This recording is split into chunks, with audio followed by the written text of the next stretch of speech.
السلام علیکم ورحمۃ اللہ وبرکاتہ. کیا حال ہے سب کا؟ الحمد للہ. نحمده ونصلي على رسوله الكريم اما بعد فاعوذ باللہ من الشیطان الرجیم. بسم اللہ الرحمن الرحیم. رب اشرح لي صدری ويسر لي امری واحلل عقدۃ من لسانی یفقهوا قولی. زید بن ارقم رضی اللہ عنہ سے روایت ہے کہ نبی صلی اللہ علیہ وسلم نے فرمایا، اللہ عز و جل کی کتاب ہی اللہ کی رسی ہے. جو اس کی پیروی کرے گا وہ ہدایت پر رہے گا، اور جو اسے چھوڑ دے گا وہ گمراہی پر رہے گا. تو ہم سب کے لیے لازم ہے کہ ہم اللہ کی کتاب کو پکڑے رکھیں تاکہ ہم سیدھے راستے پر رہیں. صراط الذین انعمت علیہم، ان لوگوں کے راستے پر جن پر اللہ سبحانہ وتعالیٰ نے انعام کیا. قرآن مجید جو اللہ کی رسی ہے، اس کو پکڑنے کا مطلب کیا ہے کہ اس کو پڑھتے رہیں، اس کو سمجھتے رہیں، اس میں غور و فکر اور تدبر کرتے رہیں، کیونکہ کتاب کے آنے کا مقصد یہی ہے. کتاب انزلناہ الیک مبارک لیدبروا آیاتہ ولیتذکر اولو الالباب. جو کتاب ہم نے آپ کی طرف نازل کی ہے بڑی برکت والی ہے تاکہ لوگ اس کی آیات میں غور و فکر کریں، اس کے اسرار کو جانیں، اس کی حکمتوں کو جانیں، اور اہل عقل اس سے سبق حاصل کریں. حسن بصری رحمہ اللہ کہتے ہیں، قرآن اس لیے نازل کیا گیا تاکہ اس پر غور و فکر کیا جائے، لیکن عموماً ہم صرف اس کی قرات یا حفظ کو ہی نیکی کا کام سمجھتے ہیں، اس کو سمجھتے نہیں ہیں، غور و فکر نہیں کرتے. تو وہ کہتے ہیں کہ یہ نازل ہی اس لیے کیا گیا ہے کہ اس پر غور و فکر کیا جائے، اس پر عمل کیا جائے، لیکن لوگوں نے اس کی تلاوت کو اپنا عمل بنا لیا، یعنی تلاوت ہی کو کافی سمجھ لیا ہے. امام ابن تیمیہ کہتے ہیں، جو ہدایت کی غرض سے قرآن میں تدبر کرتا ہے اس کے لیے حق کا راستہ واضح ہو جاتا ہے. یحییٰ ابن سعید سے مروی ہے، وہ کہتے ہیں کہ میں اور محمد بن یحییٰ بن حبان دونوں بیٹھے ہوئے تھے کہ محمد نے ایک آدمی کو بلایا اور اس سے کہا، مجھے وہ بتاؤ جو آپ نے اپنے والد سے سنا ہے. اس آدمی نے کہا، میرے والد نے مجھے بتایا کہ وہ زید بن ثابت جو ایک صحابی تھے ان کے پاس آئے اور ان سے پوچھا کہ آپ کا 7 دن میں قرآن مکمل کر لینے کے بارے میں کیا خیال ہے، یعنی 7 منزلیں جو ہیں تو 7 دن میں پڑھ لیا جائے. زید نے کہا، یہ اچھا کام ہے، لیکن میں اسے آدھے مہینے یا 10 دن میں پڑھ کر مکمل کروں تو یہ مجھے 7 دن میں پڑھنے سے زیادہ عزیز ہے، اور آپ مجھ سے پوچھیں کہ ایسا کیوں ہے. انہوں نے کہا، میں آپ سے پوچھتا ہوں کہ ایسا کیوں ہے؟ تو زید نے کہا، اس لیے تاکہ میں قرآن میں غور و فکر کروں اور اس کے مسائل پر رک کر تدبر کروں، غور کروں. تو قرآن مجید کی تلاوت کرتے ہوئے بھی کیا کرنا چاہیے؟ رک رک کر اس پہ غور کرنا چاہیے. اسی لیے تلاوت کا معمول بھی آپ ترجمے والے قرآن مجید سے بنا لیجئے، اور خصوصاً جہاں نیچے لفظ لفظ کا ترجمہ لکھا ہوتا ہے، تاکہ پڑھتے پڑھتے آپ رک جائیں اور اللہ سبحانہ تعالیٰ آپ سے کیا کہہ رہے ہیں اس پر غور و فکر کر سکیں. کیونکہ قرآن مجید کی تلاوت اور اس کی سمجھ لازم و ملزوم ہے. قرآن کا حق ادا ہی نہیں ہوتا جب تک کہ اس کو اس مقصد کے لیے نہ پڑھا جائے جس کے لیے وہ آیا ہے. تو اللہ تعالیٰ سے دعا ہے کہ اللہ تعالیٰ ہمیں اس کی توفیق عطا فرمائے. 10واں پارہ. أعوذ بالله من الشيطان الرجيم. بسم الله الرحمن الرحيم. واعلموا أنما غنمتم من شيء فأن لله خمسه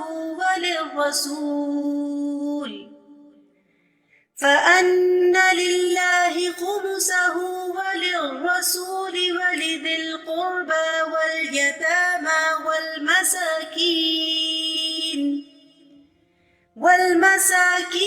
وابن السبيل إن كنتم آمنتم بالله وما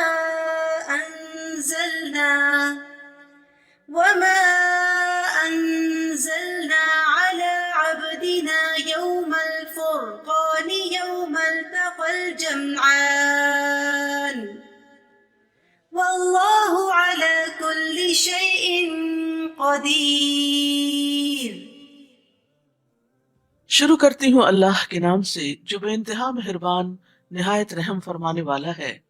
جان لو کہ جو کچھ تم بطور غنیمت حاصل کرو تو اس کا پانچواں حصہ اللہ کے لیے، رسول کے لیے اور اس کے قرابت داروں، مسکینوں اور مسافروں کے لیے ہے۔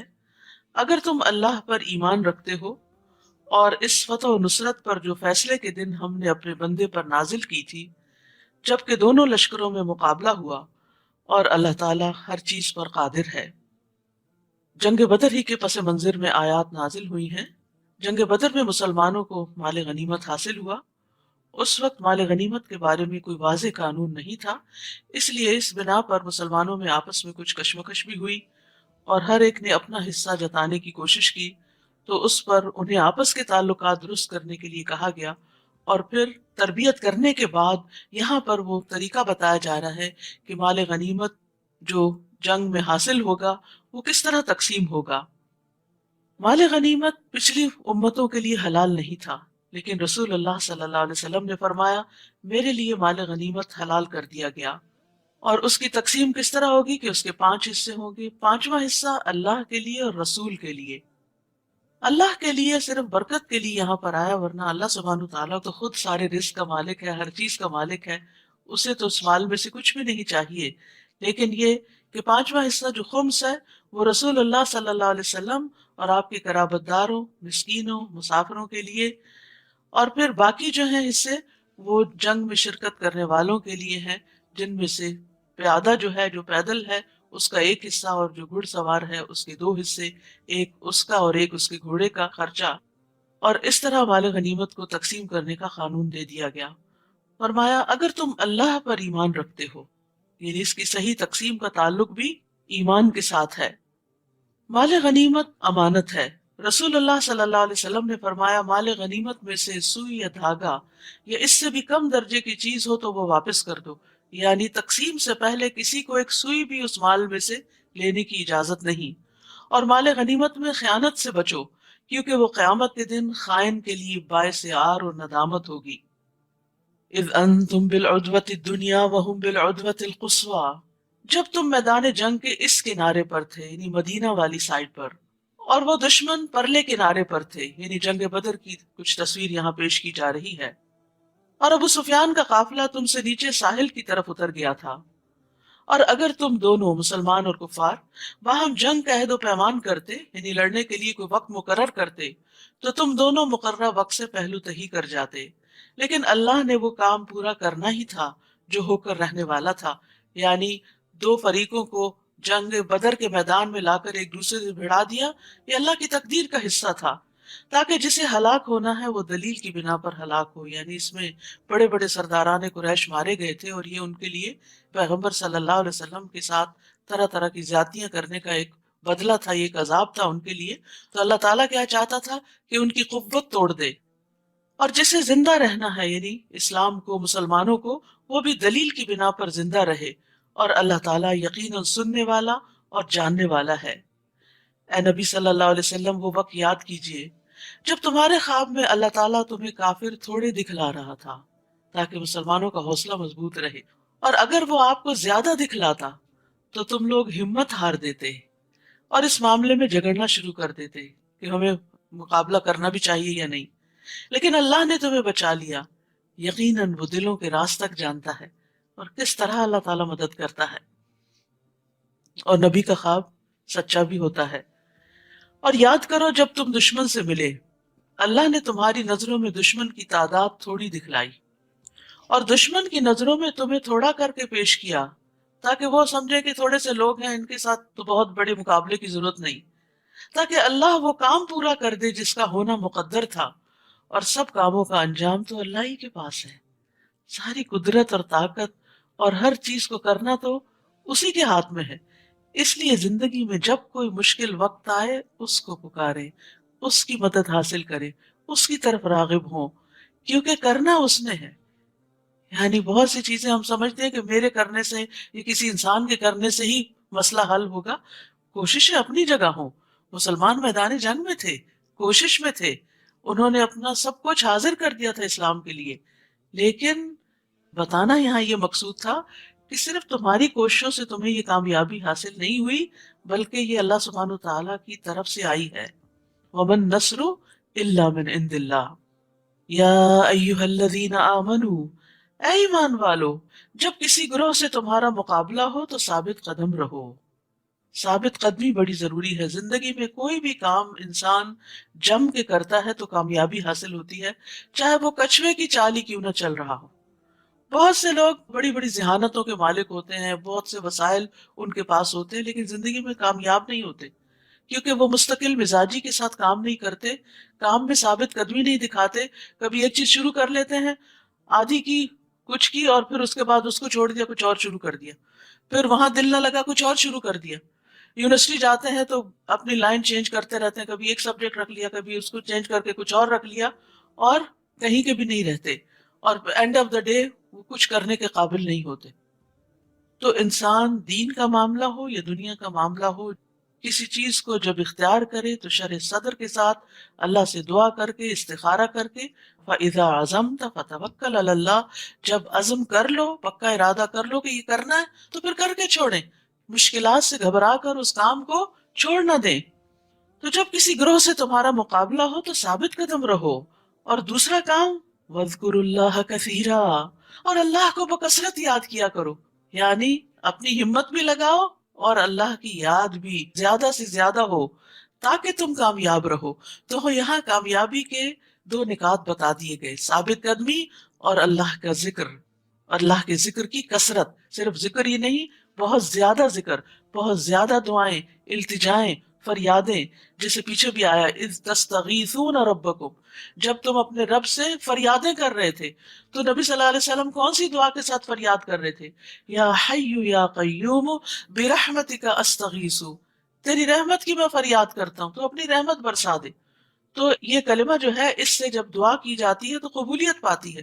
یہ فریادی کلمات ہیں، انسان اللہ سے فریادیں کرتا ہے، تو جہاں کہیں کو مشکل پیش آئے، لوگوں کے پاس جانے اور بتانے کی ضرورت نہیں ہے، براہ راست اللہ سبحانہ تعالیٰ سے اپنا تعلق قائم کرے، کیونکہ ساری چیزوں کا مالک وہی ہے، کرنا اسی نے ہے، کوشش کے ساتھ خوب خوب دعائیں۔ اور کیا ہے کامیابی کے لیے کرنے کے کام؟ وَأَطِيعُوا اللَّهَ وَرَسُولَهُ، اور اللہ اور اس کے رسول کی اطاعت کرو۔ اور کیا نہیں کرنا؟ وَلَا تَنَازَعُوا، اور آپس میں جھگڑا نہ کرو، فَتَفْشَلُوا، ورنہ بزدل ہو جاؤ گے۔ یعنی اس چیز سے سختی سے بچنے کی ضرورت ہے کہ جو ٹیم کوئی کام کرنے کے لیے نکلے، ان کے دل آپس میں جڑے ہوئے ہوں، ایک دوسرے سے نفرت نہ ہو، ایک دوسرے کو کاٹنا نہ ہو۔ وَتَذْهَبَ رِيحُكُمْ، آپس کی لڑائیوں سے، خواہ وہ کسی گھر کے اندر ہو، کسی جماعت کے اندر ہو، اس سے کیا ہوتا ہے؟ تمہاری ہوا اکھڑ جائے گی، تمہارا روب جاتا رہے گا، تمہاری عزت برباد ہو جائے گی۔ اور کیا کرو؟ وَاصْبِرُوا إِنَّ اللَّهَ مَعَ الصَّابِرِينَ، صبر سے کام لو، یقیناً اللہ سبحانہ وتعالیٰ صبر کرنے والوں کے ساتھ ہے، یعنی جو جمے رہیں، جو گھبراہٹ اور بے چینی اور اضطراب سے پرہیز کریں۔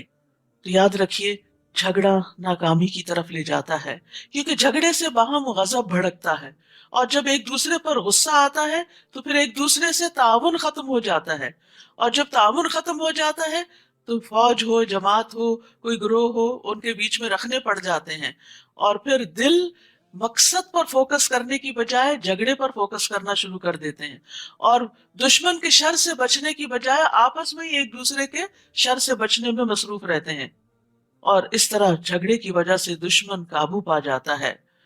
تو اس لیے یہاں پر خاص طور پر جھگڑوں سے بچنے کے لیے کہا گیا۔ نبی صلی اللہ علیہ وسلم نے حضرت معاذ اور ابو موسیٰ الاشعری رضی اللہ عنہ کو یمن بھیجا۔ آپ نے فرمایا، لوگوں کے لیے آسانی پیدا کرنا، انہیں سختیوں میں مبتلا نہ کرنا، ان کو خوش رکھنا، نفرت نہ دلانا، اور تم دونوں آپس میں اتفاق رکھنا، اختلاف پیدا نہ کرنا۔ یہ وہ اس وقت کے گورنر بنا کر بھیجے گئے تھے، لیڈرز تھے، تو ایک لیڈر کے اندر یہ کوالٹی ہونی چاہیے کہ وہ اپنے ساتھیوں کو اور اپنی جماعت کو پیار کے ساتھ، محبت کے ساتھ لے کر چلے، اور ان کے لیے آسانیاں پیدا کرے۔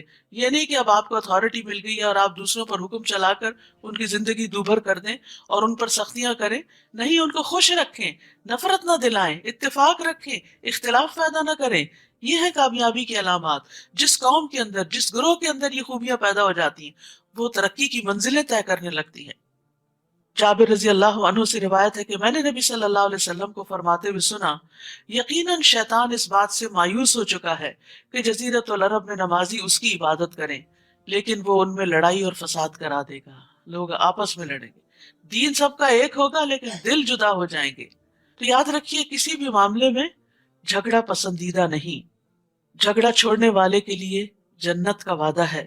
رسول اللہ صلی اللہ علیہ وسلم نے فرمایا، میں اس شخص کے لیے جنت کے اطراف میں ایک گھر کا ضامن ہوں جو حق پر ہونے کے باوجود جھگڑا چھوڑ دے، یعنی حق اس کا ہے لیکن وہ ودرا کر لے اور صلح کر لے۔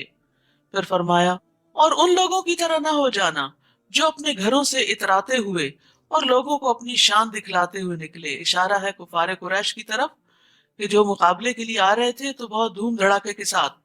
یہ لوگ اللہ کی راہ سے روکتے تھے اور جو کچھ وہ کرتے تھے اللہ ان کا احاطہ کیے ہوئے ہے، یعنی یہ لوگ نبی صلی اللہ علیہ وسلم کی لائی ہوئی دعوت کا انکار کرتے تھے اور لوگوں کو آپ کی طرف آنے نہیں دیتے تھے اور اپنے غلط کاموں پر بھی اترانے والے تھے۔ یاد رکھیے اترانا اور فخر جتانا اللہ سبحانہ تعالیٰ کو پسند نہیں۔ نبی صلی اللہ علیہ وسلم نے فرمایا، جو شہرت کا طالب ہو اللہ تعالیٰ اس کی شہرت قیامت کے دن سب کو سنا دے گا۔ جو کوئی لوگوں کو دکھانے کے لیے کوئی کام کرے گا اللہ تعالیٰ قیامت کے دن اس کو سب لوگوں کو دکھا دے گا، یعنی اس کے دھوکے کو، اس کے فریب اور فراڈ کو سب کے سامنے کر دے گا کہ بظاہر اس نے اپنے اوپر دین کا لبادہ اڑا ہوا تھا لیکن یہ دراصل اپنے آپ کو نمایاں کرنا چاہتا تھا۔ وَإِذْ زَيَّنَ لَهُمُ الشَّيْطَانُ أَعْمَالَهُمْ، جبکہ شیطان نے ان کے لیے ان کے اعمال خوشنما بنا کر دکھائے اور کہنے لگا آج تم پر کوئی غالب نہیں آ سکتا، یعنی شیطان نے نبی صلی اللہ علیہ وسلم کے دشمنوں کو، مخالف فوج کو دھوکے میں مبتلا کیا کہ تمہاری طاقت زیادہ ہے اور تمہاری شان و شوکت زیادہ ہے، مسلمان تو تعداد میں بہت کم ہیں اور ان کے پاس تو اسلحہ بھی نہیں، لہٰذا تم ہی غالب آؤ گے اور میں تمہارا مددگار ہوں۔ کہتے کہ شیطان بنو مدلج کے ایک لیڈر کی شکل میں آیا اور کہنے لگا کہ ہم بھی تمہارے ساتھ ہیں، تم گھبراؤ نہیں۔ پھر جب دونوں لشکروں کا آمنا سامنا ہوا تو الٹے پاؤں پھر گیا، کہنے لگا میرا تم سے کوئی واسطہ نہیں، میں وہ کچھ دیکھ رہا ہوں یعنی فرشتے جو تم نہیں دیکھتے، مجھے اللہ سے ڈر لگتا ہے اور اللہ سخت سزا دینے والا ہے۔ یعنی عین مارکے میں دھوکہ دے گیا، اور یہی شیطان کا کام ہے، انسان کو غلط کام پہ اکساتا ہے اور جب انسان غلط راستے پہ چل پڑتا ہے تو ساتھ چھوڑ دیتا ہے اور جا کے اس کے مخالف کو اکسانے لگتا ہے، یعنی وہ وسوسے دوسرے فریق کے دل میں ڈالتا ہے کہ دیکھو فلاں تمہارے خلاف چڑھائی کر رہا ہے، حتیٰ کہ دنیا میں بھی انسان کو دھوکہ دیتا ہے اور مرواتا ہے۔ اور ایک اور بات جو اس نے کی، مجھے اللہ سے ڈر لگتا ہے۔ سبحان اللہ، یا تو سچا ہے یا جھوٹا۔ اگر سچا ہے تو ہمیں شرم کرنی چاہیے کہ شیطان کو اگر اللہ سے ڈر لگتا تو ہمیں گناہ کرتے ہوئے کیوں نہیں لگتا، اور اگر جھوٹا ہے تو پھر جھوٹے کی بات کا کیا اعتبار۔ اور اس نے بھی یہی کہا، اور اللہ سخت سزا دینے والا ہے، واللہ شدید العقاب۔ تو عقاب عقوبت سے ہے، عقوبت وہ سزا ہوتی ہے جو کسی فرض کو چھوڑنے اور حرام کام کے ارتکاب پر ہوتی ہے، یعنی کانسیکوینسز کے طور پر، عقب ایڑی کو کہتے ہیں نا جو پیچھے ہوتی ہے۔ لیکن یاد رکھیے اطاعت کے بغیر اللہ کا خوف کچھ فائدہ نہیں دیتا۔ اگر کوئی شخص اللہ کی بات نہیں مانتا، اطاعت نہیں کرتا اور کہتا ہے میں اللہ سے ڈرتا ہوں، تو وہ اپنے کہنے میں جھوٹا ہے۔ سچا کون ہے؟ جو اللہ سے ڈر کر پھر اللہ کی رضا کے کام کرے۔ اذ یقول المنافقون والذین فی قلوبہم مرض، جب منافقین اور وہ لوگ جن کے دلوں میں بیماری ہے یہ کہہ رہے تھے کہ ان مسلمانوں کو ان کے دین نے دھوکے میں ڈال رکھا ہے۔ حالانکہ اگر کوئی شخص اللہ پر بھروسہ کر لے تو اللہ یقیناً سب پر غالب اور حکمت والا ہے۔ آج بھی مسلمانوں کو اس قسم کے طعنے دیے جاتے ہیں، لیکن ایسی باتوں کے جواب میں انسان کو اللہ کا حکم مانتے ہوئے اللہ پر ہی توکل کرنا چاہیے۔ کاش آپ اس حالت کو دیکھتے جب فرشتے ان مقتول کافروں کی روحیں قبض کر رہے تھے، یعنی بدر کے میدان میں، تو ان کے چہرے اور ان کی پیٹھوں پر ضربیں لگا رہے تھے، یعنی مار رہے تھے ان کو، اور کہتے تھے اب جلانے والے عذاب کا مزہ چکھو۔ اس سے یہ پتہ چلتا ہے کہ موت کے وقت فرشتے آتے ہیں اور مجرموں کو اس وقت بھی مارتے ہیں۔ یہ تمہارے ان اعمال کا بدلہ ہے جو تم نے اپنے آگے بھیجے ہیں، یعنی ایسے ہی نہیں تمہیں یہ مار پڑ رہی، یہ تمہارے اپنے کرتوتوں کا نتیجہ ہے، ورنہ اللہ تو اپنے بندوں پر ظلم کرنے والا نہیں ہے۔ ان کافروں کا معاملہ بھی فرعونیوں جیسا ہے، جیسے فرعون نے موسیٰ علیہ السلام اور ان کے ساتھیوں کے بارے میں طرز عمل اختیار کیا تھا، آج قریش کے سردار جو ہیں وہ محمد صلی اللہ علیہ وسلم کے سامنے فرعون بنے ہوئے ہیں۔ اور ان لوگوں جیسا جو ان سے پہلے تھے، یعنی پہلے بھی پیغمبروں کا مقابلہ ان کے ملا یا ایلیٹ کلاس نے کیا، سرکش لوگوں نے کیا، اور باقی عوام تو پھر بڑوں کے پیچھے چلتی ہے۔ ان لوگوں نے اللہ تعالیٰ کی آیات کا انکار کیا تو اللہ نے ان کے گناہوں کے بدلے انہیں پکڑ لیا۔ اللہ تعالیٰ یقیناً بڑا طاقتور اور سخت سزا دینے والا ہے۔ ایسا اس لیے ہوتا ہے کہ اللہ کا طریقہ یہ ہے کہ اگر اللہ کسی قوم کو نعمت سے نوازے تو وہ اس نعمت کو اس وقت تک ان سے نہیں بدلتا جب تک کہ وہ قوم خود اپنے طرز عمل کو بدل نہیں دیتی۔ اللہ سب کچھ سننے اور جاننے والا ہے۔ تو یاد رکھیے، نعمتیں برقرار رہتی ہیں اگر انسان اطاعت گزار اور شکر گزار رہتا ہے۔ اسی طرح برا حال بھی نہیں بدلتا انسان کا اچھے حال میں جب تک انسان اللہ کی اطاعت کی طرف نہیں آتا۔ اللہ سبحانہ تعالیٰ کا فرمان کیا ہے کہ جس قوم پر اللہ کوئی انعام کرتا ہے، اللہ اس انعام کو اس وقت تک نہیں بدلتا جب تک وہ ناشکری نہ کرے اور شکر گزاری کو چھوڑ نہ دے۔ جب وہ ناشکری کرنے لگتے ہیں تو اللہ تعالیٰ اپنے دیے گئے انعام کو ان سے بدل دیتا ہے، نعمتیں چھن جاتی ہیں، یا فوراً یا ایک وقت کے بعد۔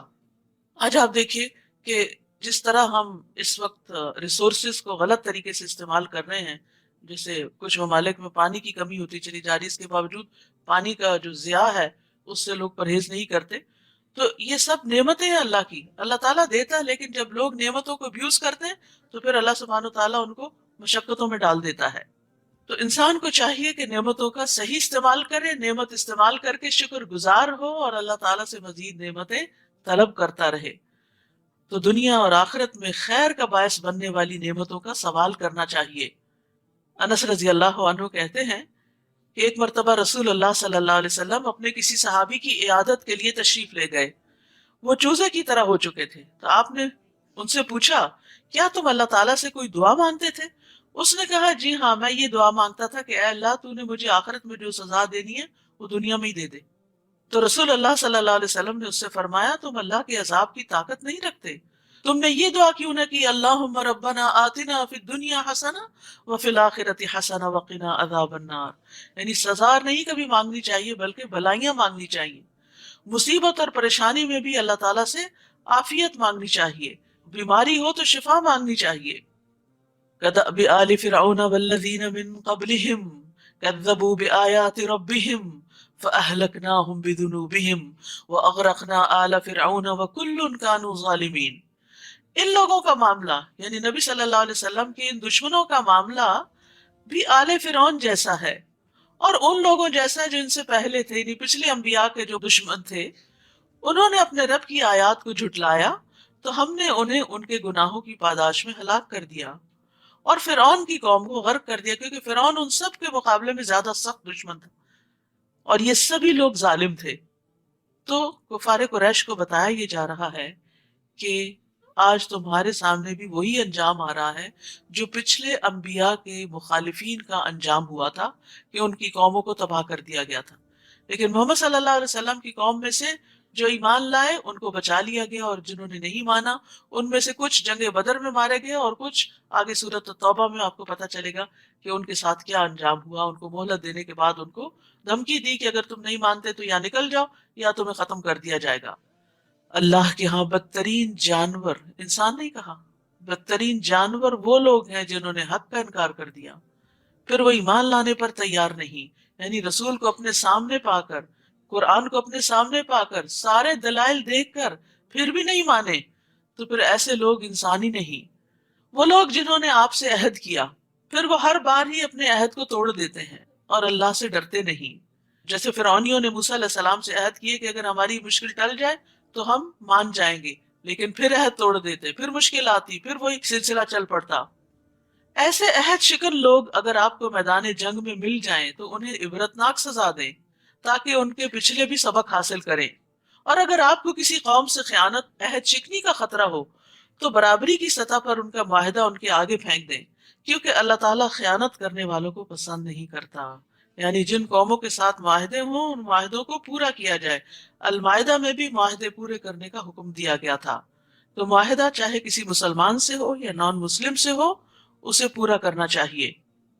اور کافر لوگ ہرگز یہ خیال نہ کریں کہ وہ بازی لے جائیں گے، یعنی محمد صلی اللہ علیہ وسلم کے مقابلے میں کامیاب ہو جائیں گے، کیونکہ وہ ہمیں عاجز نہیں کر سکتے۔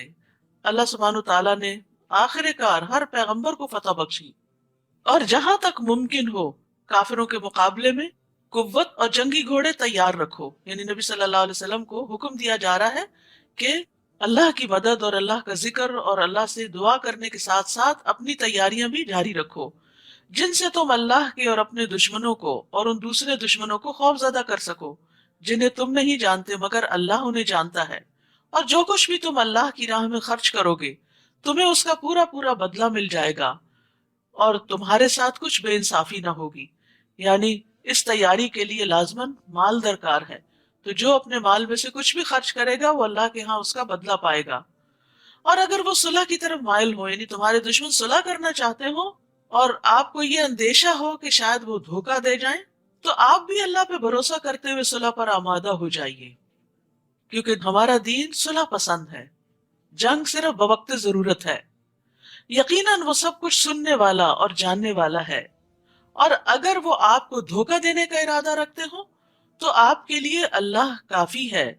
وہی تو ہے جس نے اپنی مدد سے اور مسلمانوں کے ذریعے آپ کی تائید کی، اور ان صحابہ کرام کے دلوں میں الفت ڈال دی، باہم محبت ڈال دی۔ اگر وہ سب کچھ خرچ کر ڈالتے جو اس زمین میں موجود ہے تو بھی آپ ان کے دلوں میں الفت پیدا نہیں کر سکتے تھے۔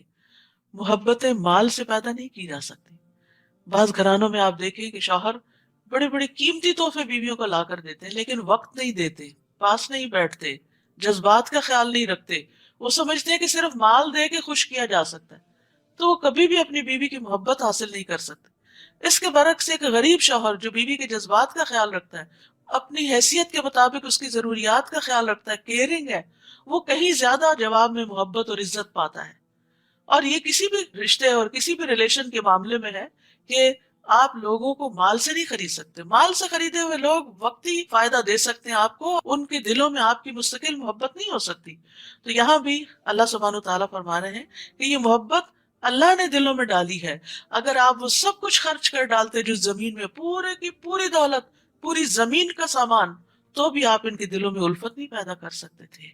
یہ دل جو ہے نا، یہ اللہ کے ہاتھ میں ہوتے ہیں۔ اللہ جس کے دل میں جس کی محبت ڈال دے، یہ اسی کا کام ہے۔ اس لیے اگر لوگوں کے دلوں میں آپ سمجھیں کہ بچے آپ سے محبت نہیں کرتے، یا بہن بھائیوں کے دلوں میں محبت نہیں آپ کے لیے، یا شوہر کے دل میں نہیں، تو یہ بھی اللہ سے مانگیے کہ اللہ ان کے دلوں کو ہمارے لیے مسخر کر دے اور ہماری طرف راغب کر دے، تاکہ ہم اس دنیا میں بھی ایک اچھے خوشگوار ریلیشن شپ میں ہوں۔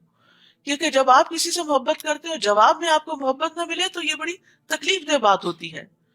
فرمایا یہ اللہ ہی ہے جس نے ان میں الفت ڈال دی، کیونکہ وہ سب پر غالب اور حکمت والا ہے۔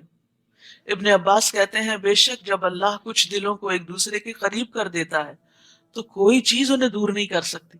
یعنی آپ ایک دوسرے کے خلاف بھی ان کو بھڑکائیں تو آپ انہیں توڑ نہیں سکتے۔ بازو کو دشمن کی یہ چال ہوتی ہے، پھوٹ ڈالنے کے لیے ایک دوسرے کے درمیان غلط فہمیاں ڈالنا۔ پھر انہوں نے اسی آیت کی تلاوت کی کہ لوگوں کی ڈالی ہوئی غلط فہمیاں کوئی نقصان نہیں دیتی اگر اللہ محبت ڈالے رکھے۔ تو نکتہ کیا ہے، راز کیا ہے کہ کسی بھی مسئلے میں اپنا معاملہ اللہ سے درست کر لیں، وہ آپ کے سارے معاملات کا ذمہ لے لے گا، وہ آپ کے معاملات درست کر دے گا۔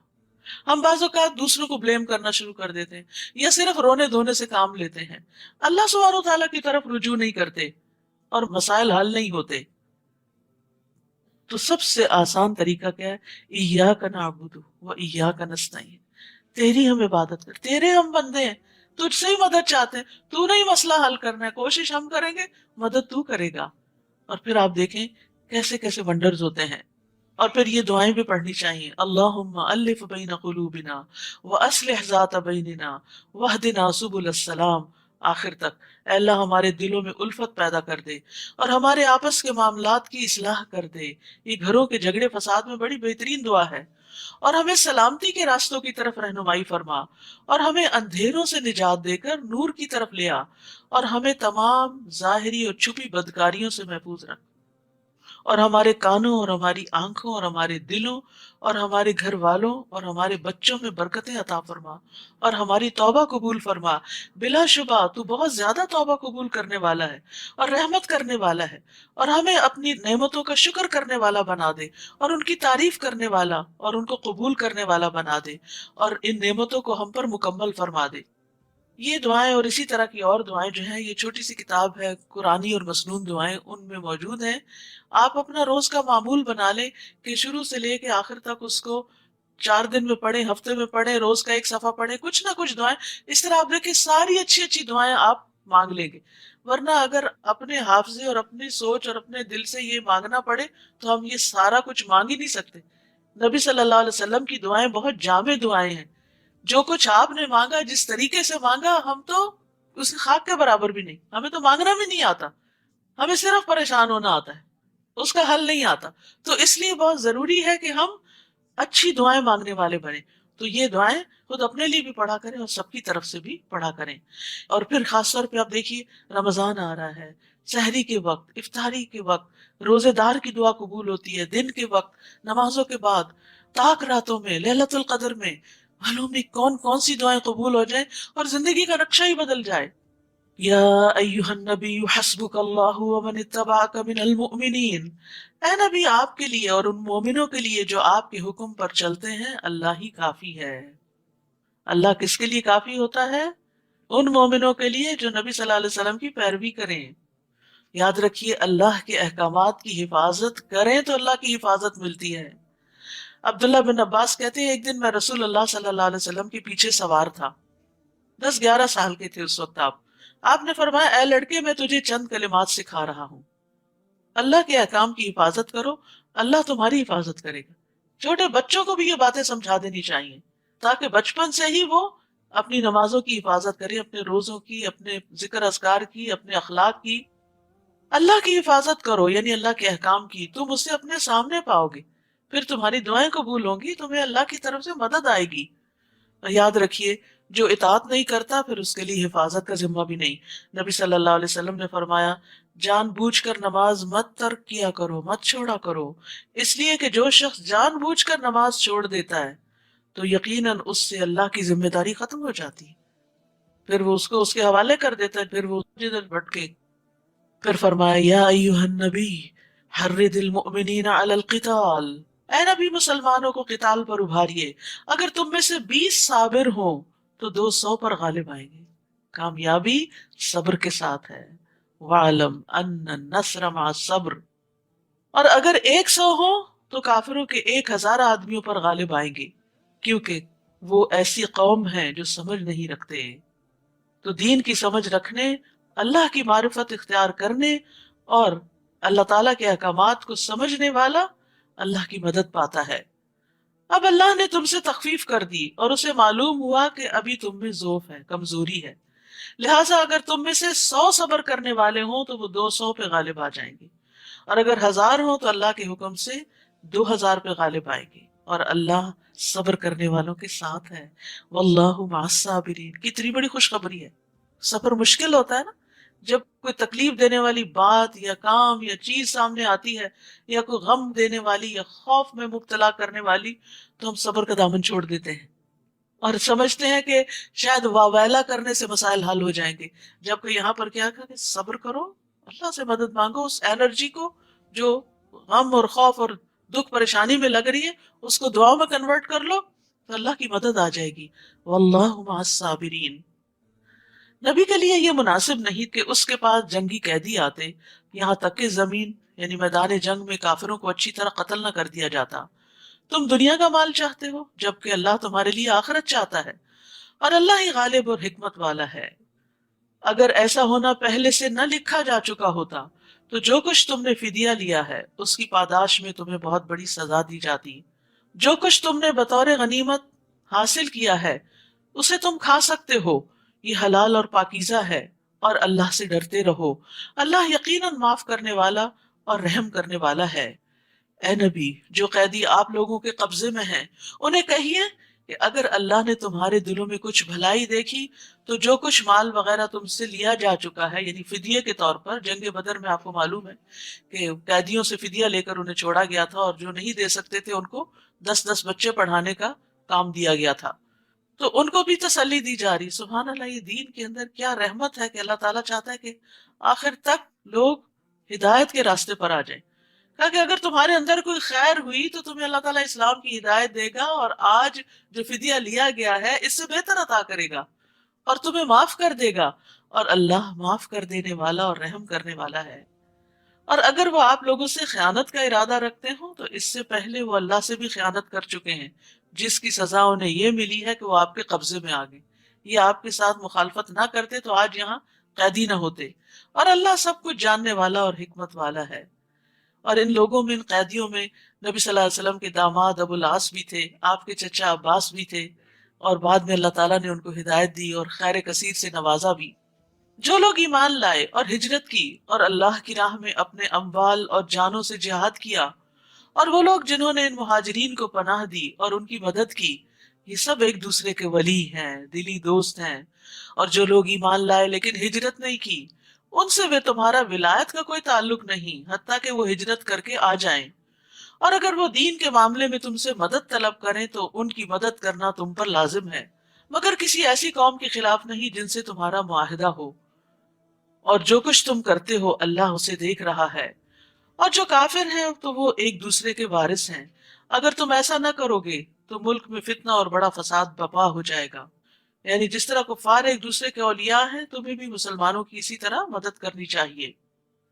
والذین آمنوا وہاجروا وجاہدوا فی سبیل اللہ والذین آووا ونصروا اولئک هم المؤمنون حقا لہم مغفرۃ ورزق کریم۔ اور جو لوگ ایمان لائے، یعنی نبی صلی اللہ علیہ وسلم پر، اور ہجرت کی آپ کے ساتھ مدینہ کی طرف، اور اللہ کی راہ میں جہاد کیا جیسے جنگ بدر کے موقع پر، اور جن لوگوں نے انہیں پناہ دی یعنی انصار، اور ان کی مدد کی مدینہ والے، یہی لوگ حقیقی مومن ہیں، ان کے لیے بخشش اور عزت کا رزق ہے۔ اور جو لوگ ہجرت نبوی کے بعد ایمان لائے اور ہجرت کر کے آ گئے اور تمہارے ساتھ مل کر جہاد کیا، وہ بھی تم میں شامل ہیں، مگر اللہ کے نوشتے میں خون کے رشتہ دار ایک دوسرے کے زیادہ حقدار ہیں۔ اللہ یقیناً ہر چیز کو خوب جانتا ہے۔ تو یاد رکھیے کہ یہاں دین کی مدد دو طریقے سے جو کی جاتی ہے اس کی تفصیل بیان کی گئی ہے، یا مہاجرین کی شکل میں یا انصار کی شکل میں، یا انسان اللہ کے دین کی خاطر اپنا سب کچھ قربان کر دیتا ہے، یا یہ کہ قربان کرنے والوں کو پناہ دیتا ہے، ان کی مدد کرتا ہے۔ تو دونوں کے باہم تعاون سے دین آگے بڑھتا ہے۔ اور یہاں نبی صلی اللہ علیہ وسلم کے ساتھی جو مکہ سے آئے اور مدینہ والے، ان کی باہمی تعلق اور ان کی محبت اور ایک کاز میں اکٹھا ہونے کو بیان کیا جا رہا ہے۔ اور ہم دیکھتے ہیں کہ کس طرح نبی صلی اللہ علیہ وسلم نے مکہ سے آنے والوں کو مدینہ والوں کا بھائی بھائی بنا دیا تھا، حتیٰ کہ انہوں نے ان کو اپنے باغوں میں، اپنے گھروں میں، اپنے اموال میں شریک کر لیا تھا۔ عبد الرحمن بن عوف کے لیے تو سعد بن ربیع نے کہا کہ میری 2 بیویاں ہیں، جس کو تم پسند کرو اس کو طلاق دیتا ہوں، اور پھر تم چاہو تو اس سے تم نکاح کر لینا۔ لیکن انہوں نے شکریہ ادا کرتے ہوئے کہا دلونی علی السوق، مجھے بازار کا رستہ بتاؤ، میں خود کام کروں گا اور اپنے لیے کماؤں گا۔ یعنی انہوں نے بھی لالچ نہیں رکھی، کیونکہ وہ مال کے لیے تو آئے نہیں تھے، وہ تو جس مقصد کے لیے آئے تھے، جو نیت اور جو غرض تھی وہی ذہن میں تھی، اسی کے مطابق کام کر رہے تھے۔ انس رضی اللہ عنہ کہتے ہیں کہ نبی صلی اللہ علیہ وسلم جب مدینہ تشریف لائے تو آپ کے پاس مہاجرین نے آ کر عرض کیا، اے اللہ کے رسول، جس قوم کے پاس ہم آئے ہیں، یعنی مدینہ والے، ان سے بڑھ کر ہم نے کوئی ایسی قوم نہیں دیکھی جو بہت زیادہ خرچ کرنے والی ہے، اور تھوڑے مال ہونے کی صورت میں بھی دوسروں کے ساتھ غمخواری کرنے والی، نہیں بھی تو پھر بھی دل جوئی کرتے ہیں۔ بعض اوقات ہوتا ہے نا، آپ کے پاس نہیں ہوتا تو آپ اچھی بات ہی کر دیتے ہیں دوسرے کو، اور بعض اوقات ہوتا ہے اور آپ دیتے ہیں اور احسان جتا کے ضائع کرتے ہیں۔ انصار کی خوبی کیا تھی کہ اگر ہے تو خوب خرچ کرتے، نہیں تو دل جوئی کرتے۔ وہ کہتے ہیں چنانچہ انہوں نے ہمیں محنت و مشقت سے باز رکھا، ہمیں آرام اور راحت میں شریک کیا، یہاں تک کہ ہمیں خوف ہے کہ ساری نیکیوں کا ثواب ان کو نہ مل جائے، کیونکہ ہم سے زیادہ تو یہ قربانیاں کر رہے ہیں۔ تو نبی صلی اللہ علیہ وسلم نے فرمایا، ایسی بات نہیں، جب تک تم لوگ اللہ سے ان کے لیے دعائے خیر کرتے رہو گے اور ان کا شکریہ ادا کرتے رہو گے، یعنی کسی کے بھی احسان کو فار گرانٹیڈ نہیں لینا چاہیے۔ اگر کوئی آپ کے ساتھ احسان کرتا ہے تو آپ اس کو دل سے دعا دیں، چاہے سامنے دیں چاہے دل میں دیں، قبولیت کے موقع پر دیں۔ تو محسنین کے احسان کو یاد رکھنا مومن کی شان ہوتی ہے، اور پھر یہ کہ شکریہ بھی ادا کرنا چاہیے۔ اور پھر اسی طرح ایک اور روایت میں آتا ہے، ابو ہریرہ کہتے ہیں کہ انصار نے نبی صلی اللہ علیہ وسلم سے عرض کیا، آپ باغوں کو ہمارے اور ہمارے مہاجر بھائیوں کے بیچ میں تقسیم کر دیجیے۔ آپ نے دیکھا ہوگا کوئی بھی فارمر اپنی لینڈ پراپرٹی کسی کو نہیں دینا چاہتا، لیکن کتنا بڑا دل تھا کہ آپ تقسیم کر دیں۔ آپ نے فرمایا نہیں۔ اس پر انصار نے مہاجرین سے کہا، آپ لوگ ہمارے باغوں کی دیکھ بھال کا ذمہ لیں، ہم آپ کو پیداوار میں شریک کر لیں گے۔ مہاجرین نے کہا، ہم نے سنا اور ہم نے مان لیا۔ لیکن انصار ہمیشہ ان کا خیال رکھنے والے تھے۔ انس رضی اللہ عنہ سے روایت ہے، انہوں نے کہا رسول اللہ صلی اللہ علیہ وسلم نے ارادہ فرمایا کہ بحرین کے علاقے میں کچھ جاگیریں لوگوں کو دیں۔ انصار نے مشورہ دیا کہ آپ ایسا نہ کریں، یہاں تک کہ ہمارے مہاجرین بھائیوں کو بھی جاگیریں دیں جیسا کہ آپ ہمیں دیں گے۔ ان کو دے رہے تھے آپ، اور انہوں نے کہا کہ نہیں، ہم اس وقت تک نہیں لیں گے جب تک ان کو نہیں ملے گا۔ یہ کیسا دل ہوتا ہے! اور یہ وسعت کب آتی ہے؟ جب پتا ہوتا ہے کہ ہر چیز کا اجر اللہ سے ملنے والا ہے، اور اس کا صرف پتہ ہی نہیں ہوتا، یقین بھی ہوتا ہے۔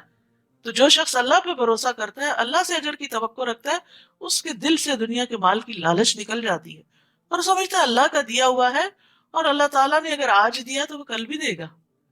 تو اگر ہم نے کسی کو دیا تو کمی تھوڑی آ جائے گی۔ آپ صلی اللہ علیہ وسلم نے فرمایا، ان قریب تم دیکھو گے کہ لوگوں کو تم پر ترجیح دی جائے گی، ایسے حالات میں میری ملاقات تک صبر کرنا، بے چین نہ ہونا۔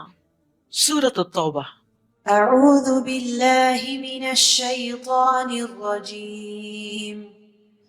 براءة من الله ورسوله إلى الذين عاهدتم من المشركين فسيحوا في الأرض 4 أشهر واعلموا أنكم غير معجز الله وَأَنَّ اللَّهَ مُخْزِي الْكَافِرِينَ۔ اس سورت کے 2 نام ہیں، سورۃ البراءہ اور سورۃ التوبہ، جبکہ اجتہادی طور پر اس کے 19 اور نام بھی بتائے گئے ہیں۔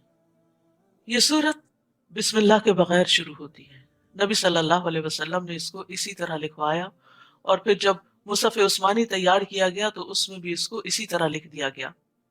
علی بن ابی طالب کہتے ہیں بسم اللہ امان ہوتی ہے۔ اس صورت میں جہاد کا حکم نازل ہوا ہے، اسی وجہ سے اس کے شروع میں امان کو ذکر نہیں کیا گیا۔ اور توبہ کا لفظ سب سے زیادہ بار اس صورت میں قرآن مجید میں آتا ہے، 16 بار تقریباً، اور اس کے بعد سورت البقرہ میں 13 بار آتا ہے، تو اس کا نام بھی پھر سورت التوبہ ہے۔ سورت الانفال جنگ بدر کے بعد نازل ہوئی، جو مدینہ کی ابتدائی صورتوں میں سے ہے، اور یہ بھی مدنی صورت ہی ہے۔ یہ آخری جنگ تبوک کے بعد اور کچھ اس دوران نازل ہوئی، تو ایک ابتدا ہے اور ایک انتہا ہے، اور دونوں کا مضمون باہم ملتا جلتا ہے۔ دونوں میں غزوات سے متعلق زیادہ تر احکامات ہیں، اور اس کے علاوہ بھی اصلاح اور تزکیہ اور تربیہ کی بہت سی باتیں ہیں۔ براءۃ من اللہ ورسولہ الی الذین عاہدتم من المشرکین، جن مشرکوں سے تم نے معاہدے کر رکھے تھے، اب اللہ اور اس کا رسول ایسے معاہدوں سے دستبردار ہوتے ہیں، یعنی جن سے جنگ نہ کرنے کا معاہدہ تھا، اب وہ معاہدے ختم کیے جا رہے ہیں، کیونکہ نبی صلی اللہ علیہ وسلم آخری نبی تھے، آپ کے ذریعے دین کو مکمل کرنا تھا، اور اب جو آپ کے مخالفین تھے، جو آپ کے معاندین تھے، ان کو وارننگ دی جا رہی ہے کہ اب اپنا مستقبل تم سوچ لو، اگر تم نے نبی کا ساتھ نہیں دیا تو پھر تمہارے لیے یہاں کوئی ٹھکانہ نہیں۔ اور اے مشرکین، تم زمین میں 4 ماہ چل پھر لو، مہلت دی جا رہی ہے، خوب اچھی طرح غور و فکر کرو، سوچو، اور پھر یہ جان لو کہ تم اللہ کو عاجز نہیں کر سکتے، اور اللہ یقیناً کافروں کو رسوا کرنے والا ہے۔ اور یہ اللہ اور اس کے رسول کی طرف سے حج اکبر یعنی عرفہ کے دن تمام لوگوں کے لیے اعلان کیا جاتا ہے کہ اللہ اور اس کا رسول مشرکوں سے بری الذمہ ہیں، لہٰذا اگر تم توبہ کر لو یعنی اسلام لے آؤ تو تمہارے حق میں بہتر ہے، اور اگر تم اعراض کرو تو خوب جان لو کہ تم اللہ کو عاجز نہیں کر سکتے، یعنی اب تم غالب نہیں آ سکو گے، اب تمہاری خیر نہیں۔ اور اے نبی، ان کافروں کو دردناک عذاب کی خوشخبری دے دیجئے۔ ہاں، جن مشرکین سے تم نے معاہدہ کیا ہو پھر انہوں نے اسے پورا کرنے میں کوئی کمی نہ کی ہو اور نہ ہی تمہارے خلاف کسی کی مدد کی ہو، تو ان کے ساتھ اس عہد کو مقررہ مدت تک پورا کرو، کیونکہ اللہ تعالیٰ متقین کو پسند کرتا ہے۔ یہ بھی تقوی کی علامت ہے کہ انسان اپنے عہد کو نبھائے۔ پھر جب حرمت والے 4 مہینے گزر جائیں، حرمت والے مہینے ذوالقعدہ، ذوالحجہ، محرم اور رجب ہیں، جب یہ حرمت والے 4 مہینے گزر جائیں تو مشرکین کو جہاں پاؤ قتل کرو، انہیں پکڑو، یعنی مہلت اور مدت ختم، سوچ بچار کا وقت ختم، ان کا محاصرہ کرو اور ان کی طاق میں ہر گھات کی جگہ پر بیٹھو۔ پھر اگر وہ توبہ کر لیں، نماز قائم کریں اور زکوٰۃ ادا کرنے لگیں تو ان کی راہ چھوڑ دو، کیونکہ اللہ درگزر کرنے والا اور رحم کرنے والا ہے۔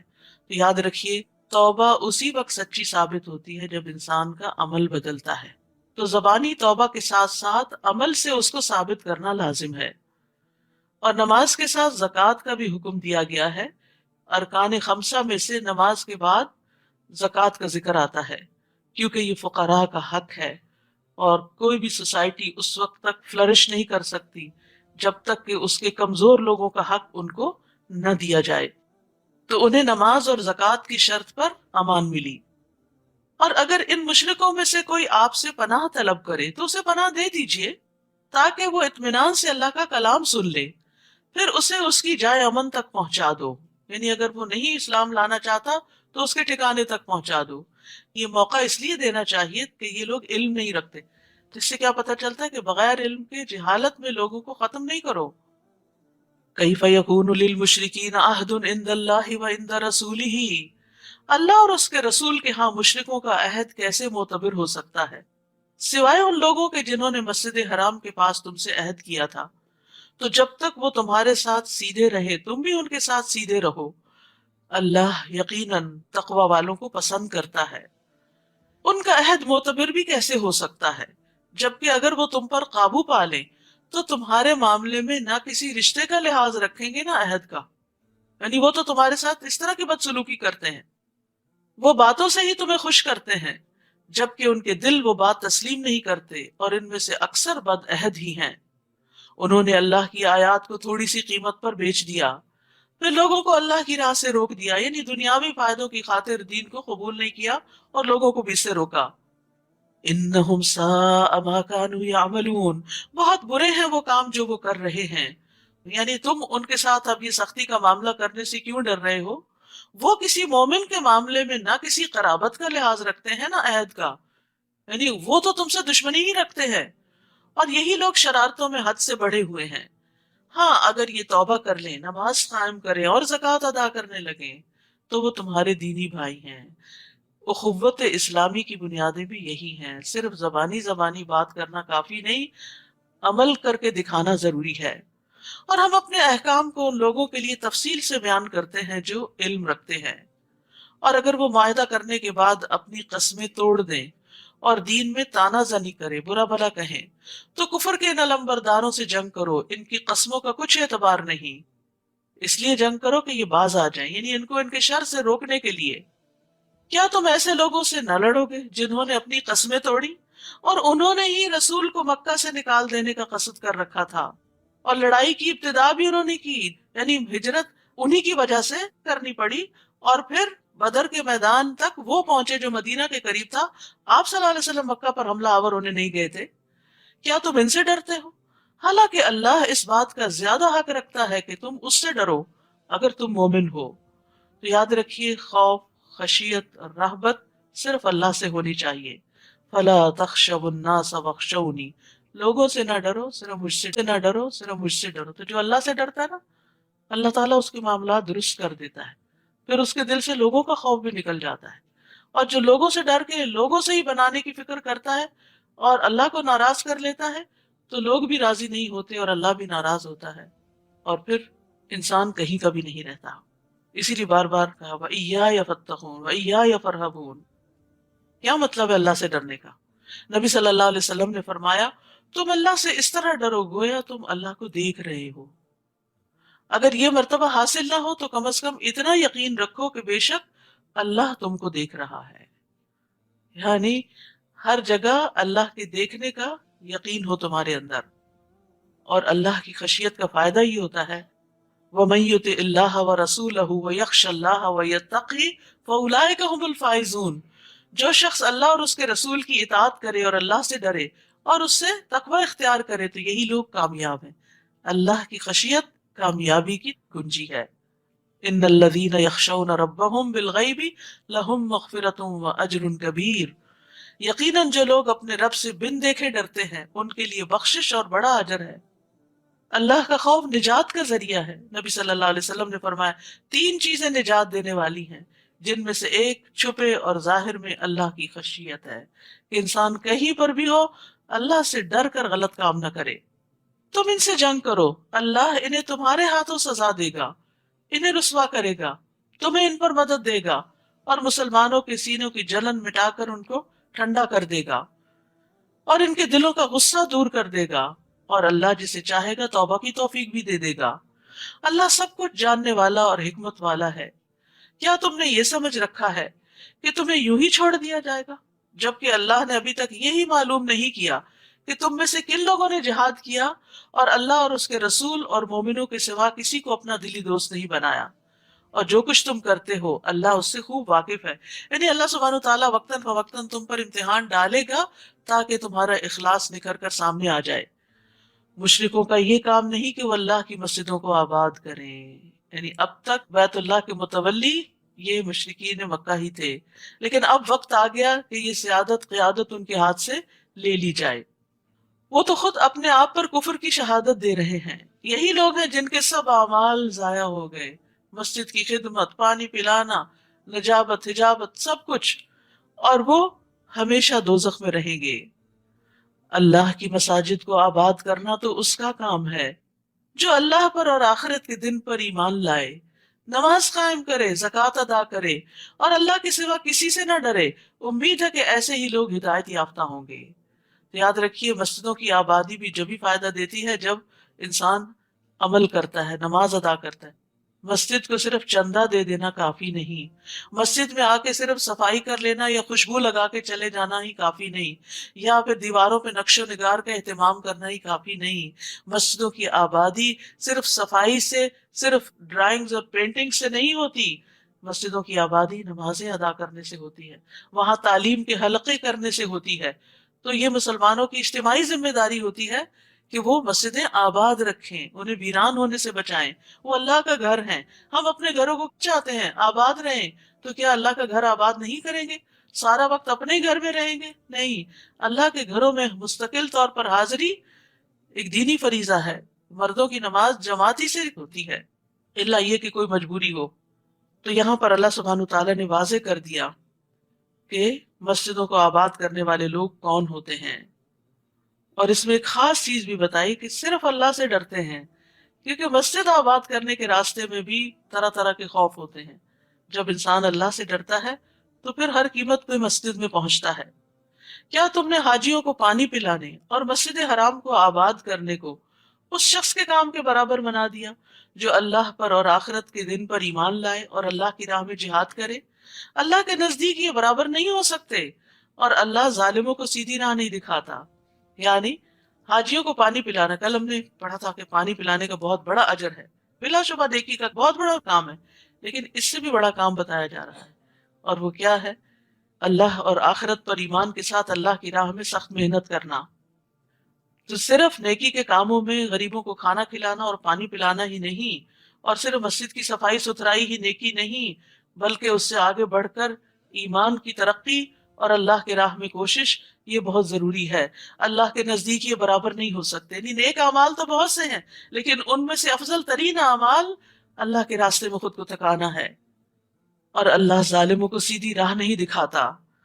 وہ لوگ جو ایمان لائے اور ہجرت کی اور اپنے مالوں اور جانوں سے اللہ کی راہ میں جہاد کیا، اللہ کے ہاں ان کا درجہ بہت بلند ہے، اور ایسے ہی لوگ کامیاب ہیں۔ ان کا رب انہیں اپنی رحمت اور رضامندی کی خوشخبری دیتا ہے، اور ان کے لیے ایسے باغات ہیں جن کی نعمتیں دائمی ہیں۔ آپ دیکھیں اگر آپ اللہ کے راستے میں نہ نکلیں اور لوگوں کو دین کی طرف نہ بلائیں تو مسجدیں آباد ہوں گی بھلا؟ یہ مسجد اس وقت جو آباد ہے تو یہ کس وجہ سے آباد ہے؟ صرف نماز پڑھنے کے لیے نہیں، اللہ کے دین کی تعلیم کی وجہ سے۔ اور اس کے پیچھے کتنے لوگوں کی کتنی محنت موجود ہے کہ جنہوں نے آپ تک دعوت پہنچائی اور یہاں لانے کا انتظام کیا، اور پھر ٹرانسپورٹ کا انتظام کیا، اور لوگوں کو مستقل طور پہ موٹیویٹ کیا، اور کئی کئی گھنٹے کا سفر کیا. یہ سب چیزیں جو ہیں یہ محنت سے تعلق رکھتی، جس میں انسان کو اپنا خون جلانا پڑتا ہے. ایک یہ ہے کہ آپ آئے آرام سے ہوور اٹھائیں صفائی کریں، یہ بھی بڑی اچھی بات ہے، میں نہیں کہتی کہ صفائی چھوڑ دیں، لیکن وہ آرام کا کام ہے. انسان کا دل بھی خوش ہوتا ہے جو دیکھتا ہے اچھا مسجد صاف ہو رہی ہے، ماشاءاللہ بہت اچھا کام کر رہے ہیں، بہت اچھا کام کر رہے ہیں. لیکن جو اللہ کی طرف لوگوں کو بلاتا ہے اس کو تو چار باتیں بھی سننی پڑ جاتی کہ کیوں پیچھے پڑ جاتے ہو، آ جائیں گے جب ہمارا دل چاہے گا. اور یہ کوئی ضروری تو نہیں، اور کیا قرآن ہی پڑھنا نیکی ہے اور کام نہیں، ہم گھر والوں کی خدمت نہیں کر رہے، بچے نہیں پال رہے، یہ بھی تو نیکی، بلا شبہ نیکیاں ہیں. لیکن اگر وہ بچے دین پر ہی نہ رہے تو ان کو کھلانا پلانا اور بڑا کرنا اور پڑھانا اور کاروبار لگانا وہ کس کام آئے گا آپ کے؟ کیا ایسی اولاد صدقہ جاریہ بنے گی؟ تو اس کے لیے صرف مسجد کا امام کافی نہیں، مشکل کے وقت آپ اس کے بعد پکڑ کے لے جائیں اور وہ ایک سیشن میں اس کو مسلمان بنا دے. اس کے لیے آپ کے پاس علم ہونا ضروری ہے، آپ کے پاس ایمان ہونا ضروری ہے، تاکہ آپ ان کو مستقل طور پر روزانہ دین کی طرف دعوت دیتے رہیں. تو اس لیے مسلمان عورتوں کا بھی علم حاصل کرنا بے انتہا ضروری ہے. جاہل ماں جاہل اولاد پیدا کرتی. جس ماں کو خود علم کی قدر نہیں ہوتی، جو علم میں محنت نہیں کرتی، وہ بچوں کو بھی کچھ نہیں سکھا سکتی.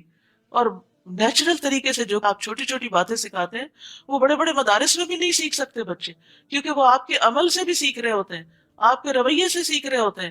آپ اذکار کر رہے ہوتے ہیں، وہ آپ کا ہلتا ہوا منہ دیکھ کے بھی سیکھ رہے ہوتے ہیں کہ ہماری ماں کوئی اچھا ہی کام کر رہی ہے. تو اس لیے ضروری ہے کہ آپ کو پتا ہو، اور اس کے لیے سخت محنت کی ضرورت ہوتی. یعنی گھر کے کاموں کے ساتھ ساتھ باہر کے کام کے لیے نکلنا محنت مانگتا ہے. تو جب ہم اپنی دنیا کے لیے نکل سکتے ہیں تو کیا دین کے لیے نہیں نکل سکتے؟ تو یہ افضل درجے کا کام ہے. ایک ایک قدم پر درجے بلند ہوتے ہیں، اور فرشتے اپنے پر بچھاتے ہیں، اور فرشتے ڈھانپ لیتے ہیں، اور آپ کا ذکر اللہ کے پاس ہوتا ہے. تو اس لیے اس کام کو معمولی نہ سمجھیں اور نیکی کا کام سمجھ کے کرتے رہے. اور پھر اس تعلیم کے دوران آپ کو طرح طرح کی ٹپس ملتی رہتی ہیں، اور ہر روز آپ کسی نئے کام کے لیے، نئے پروجیکٹ کے لیے صدقہ کرتے ہیں، اور ایک نیا راستہ ڈھونڈتے ہیں کہ نئی نیکی میں اضافہ ہوتا ہے، اور اس طرح آپ پروگرس کرتے ہیں، گرو کرتے ہیں، اور موسٹ پروڈکٹیو زندگی بسر کرتے ہیں. ان کا رب انہیں اپنی رحمت اور رضامندی کی خوشخبری دیتا ہے، اور ان کے لیے ایسے باغات ہیں جن کی نعمتیں دائمی ہیں، وہ ان میں ہمیشہ رہیں گے. بلا شبہ اللہ کے ہاں ان کے لیے بہت بڑا اجر ہے. اے ایمان والو، اگر تمہارے باپ اور تمہارے بھائی ایمان کے مقابلے میں کفر کو پسند کریں تو انہیں بھی اپنا دوست مت بناؤ، اور تم میں سے جو شخص انہیں اپنا دوست بنائے تو ایسے ہی لوگ ظالم ہیں. ان کے ساتھ خیر خواہی تو ہوگی، لیکن پھر وہ دلی محبت نہیں رہے گی، وہ تو صرف ایمان والوں سے ہی ہو سکتی ہے. قل ان كان آباؤكم وابناؤكم واخوانكم وازواجكم وعشيرتكم واموال اقترفتموها وتجارة تخشون كسادها ومساكن ترضونها احب اليكم من الله ورسوله وجهاد في سبيله فتربصوا حتى يأتي الله بأمره والله لا يهدي القوم الفاسقين. اے نبی، آپ مسلمانوں سے کہہ دیجئے، اگر تمہیں اپنے باپ، اپنے بیٹے، اپنے بھائی، اپنی بیویاں یا ازواج، اپنے کنبے والے یعنی فیملی، برادری، خاندان، رشتہ دار، اور وہ مال جو تم نے کمائے ہیں، اور تجارت جس کے مندہ پڑ جانے سے تم ڈرتے ہو کہ اگر ہم اپنے بزنس میں حاضر نہیں ہوں گے تو بزنس کم ہو جائے گا، اور تمہارے مکان جو تمہیں پسند ہیں کہ انہی کی صفائی ستھرائی میں لگے رہتے ہو، اللہ اور اس کے رسول اور اس کی راہ میں جہاد سے زیادہ محبوب ہیں. یہ ساری چیزیں زیادہ پسند ہیں، تو انتظار کرو یہاں تک کہ اللہ اپنا حکم لے آئے. پھر دیکھیں اللہ تمہارے ساتھ کیا معاملہ کرتا ہے. اور اللہ نافرمان لوگوں کو ہدایت نہیں دیتا. یاد رکھیے، زندگی کے ہر معاملے میں اللہ اور اس کے رسول کو آگے رکھنا ہوگا، ان کی اطاعت کو، ان کے قول کو، ان کی رضا کو. خوف اور امید بھی اللہ سے بڑھ کر کسی اور سے نہیں. اگر ایسا نہیں تو پھر اللہ سبحانہ وتعالی اپنا فیصلہ لے آئے گا. تو ایمان والے وہ ہیں جن کو اللہ اور اس کا رسول ان کے علاوہ سے زیادہ محبوب نہ ہو، اور اگر کوئی زبان سے دعویٰ کرے تو یہ دعویٰ ان کا جھوٹا ہوگا، اور وہ اپنے قول سے اپنی ہی بات کو جھٹلا رہا ہوگا. تو اس لیے ضروری ہے کہ ہماری محبتوں کا محور اور مرکز اللہ اور اس کا رسول اور اس کے راہ میں محنت ہو۔ ہمیں اپنے گھر والوں سے زیادہ، اپنی ذات سے زیادہ، اپنے مال اور اولاد سے زیادہ اللہ اور اس کے رسول سے محبت ہونی چاہیے۔ رسول اللہ صلی اللہ علیہ وسلم نے فرمایا، کوئی بندہ اس وقت تک مومن نہیں ہو سکتا جب تک کہ میں اس کے نزدیک اس کے گھر والوں، اس کے مال اور تمام لوگوں سے زیادہ محبوب نہ ہو جاؤں۔ رسول اللہ صلی اللہ علیہ وسلم نے فرمایا، اس ذات کی قسم جس کے ہاتھ میں میری جان ہے، تم میں سے کوئی اس وقت تک مومن نہیں ہو سکتا جب تک میں اس کے والد اور اس کی اولاد سے بھی زیادہ اس کا محبوب نہ ہو جاؤں۔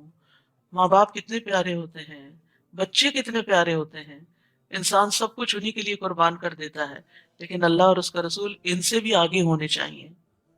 اس صورت میں غزوہ تبوک کے علاوہ جنگ حنین کا ذکر بھی ہے۔ نبی صلی اللہ علیہ وسلم نے مکہ فتح کرنے کے بعد 12,000 کے لشکر کے ساتھ حنین کی طرف ارادہ کیا، کیونکہ آپ کو مستقل خبریں مل رہی تھی کہ وہ مسلمانوں پہ حملہ آور ہونا چاہتے ہیں۔ لیکن اہل حنین جو تھے، حوازن اور ثقیف کے قبائل، وہ بہت ماہر تیر انداز تھے اور انہوں نے پہلے سے اپنی جگہ متعین کر رکھی تھی اور پوری طرح تیار تھے۔ مسلمانوں کے پاس اس وقت اتنی فوج تھی جو آج سے پہلے کبھی نہیں ہوئی تھی، تو انہیں اللہ کی مدد سے زیادہ اپنی کثرت پر فخر آ گیا، یعنی اپنی کثرت پر انہیں تعجب ہوا، خوش ہو گئے۔ آج ہمیں کوئی نہیں ہرا سکتا کیونکہ ہم تعداد میں زیادہ ہیں۔ تو اللہ سبحانہ وتعالیٰ نے معاملہ برعکس کر دیا۔ اللہ اس سے پہلے بہت سے موقعوں پر تمہاری مدد کر چکا ہے، اور حنین کے دن بھی اسی نے تمہاری مدد کی تھی، جبکہ تمہیں اپنی کثرت پہ ناز تھا، مگر وہ کثرت تمہارے کسی کام نہ آئی۔ وسائل اسباب ضروری ہوتے ہیں لیکن ان پہ بھروسہ نہیں کیا جاتا، بھروسہ اللہ کی ذات پر ہوتا ہے۔ اور زمین اپنی فراخی کے باوجود تم پر تنگ ہو گئی اور تم پیٹھ دکھا کر بھاگ کھڑے ہوئے، یعنی حوازن اور ثقیف قبائل کے تیر اندازوں نے مسلمانوں پہ وہ تیر برسائے کہ مسلمان پلٹ گئے۔ ثم انزل اللہ سکینتہ علی رسولہ وعلی المؤمنین، پھر اللہ نے اپنے رسول اور مومنوں پر تسکین نازل کی، سکینت اتاری، اور ایسے لشکر اتارے جو تمہیں نظر نہیں آتے تھے، یعنی فرشتوں سے مدد کی، اور کافروں کو سزا دی، اور کافروں کا یہی بدلہ ہے۔ یہاں بھی مسلمانوں کو کثیر تعداد میں جنگی قیدی اور مال غنیمت حاصل ہوا تھا، اور یہ سب اللہ کی مدد سے ہوا۔ پھر اس کے بعد اللہ جسے چاہتا ہے توبہ کی توفیق دے دیتا ہے، اور وہ درگزر کرنے والا اور رحم کرنے والا ہے۔ یہ حنین والے طائف کے علاقے کے لوگ تھے۔ آپ کو معلوم ہے طائف والوں نے نبی صلی اللہ علیہ وسلم سے کیا معاملہ کیا تھا، لیکن جب نبی صلی اللہ علیہ وسلم نے ان کے قیدی واپس کر دیے تو وہ کثرت سے مسلمان ہو گئے۔ یہ وہی لوگ جو کل تک آپ کے دشمن تھے، اور آپ کو کہا بھی گیا کہ آپ بدلہ لے سکتے ہیں ان سے، آپ نے فرمایا شاید ان کی نسلوں میں سے کوئی مسلمان ہو جائے۔ تو آج یہ لوگ مسلمان ہو گئے، اور پھر انہی کی نسلوں میں سے محمد بن قاسم اور بہت سے لوگ نکلے جو مسلمانوں کے لیے کامیابیوں کا ذریعہ بنے۔ اے ایمان والو، مشرک ناپاک لوگ ہیں، لہٰذا اس سال کے بعد وہ مسجد حرام کے قریب بھی نہ پھٹکنے پائیں۔ اب داخلہ بند کر دیا گیا۔ یہ ساری پریویلیجز، یہ ساری پروویژنز کیوں لی جا رہی ہیں واپس؟ تاکہ انہیں احساس ہو کہ وہ غلط کر رہے ہیں اور وہ ہدایت کی طرف پلٹ آئیں۔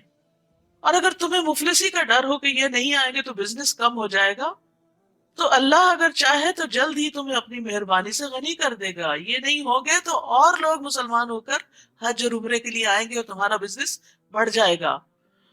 اور اللہ سب کچھ جاننے والا اور حکمت والا ہے۔ کبھی ایسا بھی ہوتا ہے کہ اللہ سبحانہ تعالیٰ کے راستے میں انسان کو دنیاوی مفاد سے پیچھے ہٹنا پڑتا ہے، پھر اللہ سبحانہ تعالیٰ جو قسمت میں لکھا ہوتا ہے وہ دے دیتا ہے، کسی اور راستے سے دے دیتا ہے۔ جو ملنا ہے وہ تو مل کے رہنا ہے، اسے نافرمانی سے حاصل نہ کریں، اسے اللہ کی اطاعت سے حاصل کریں۔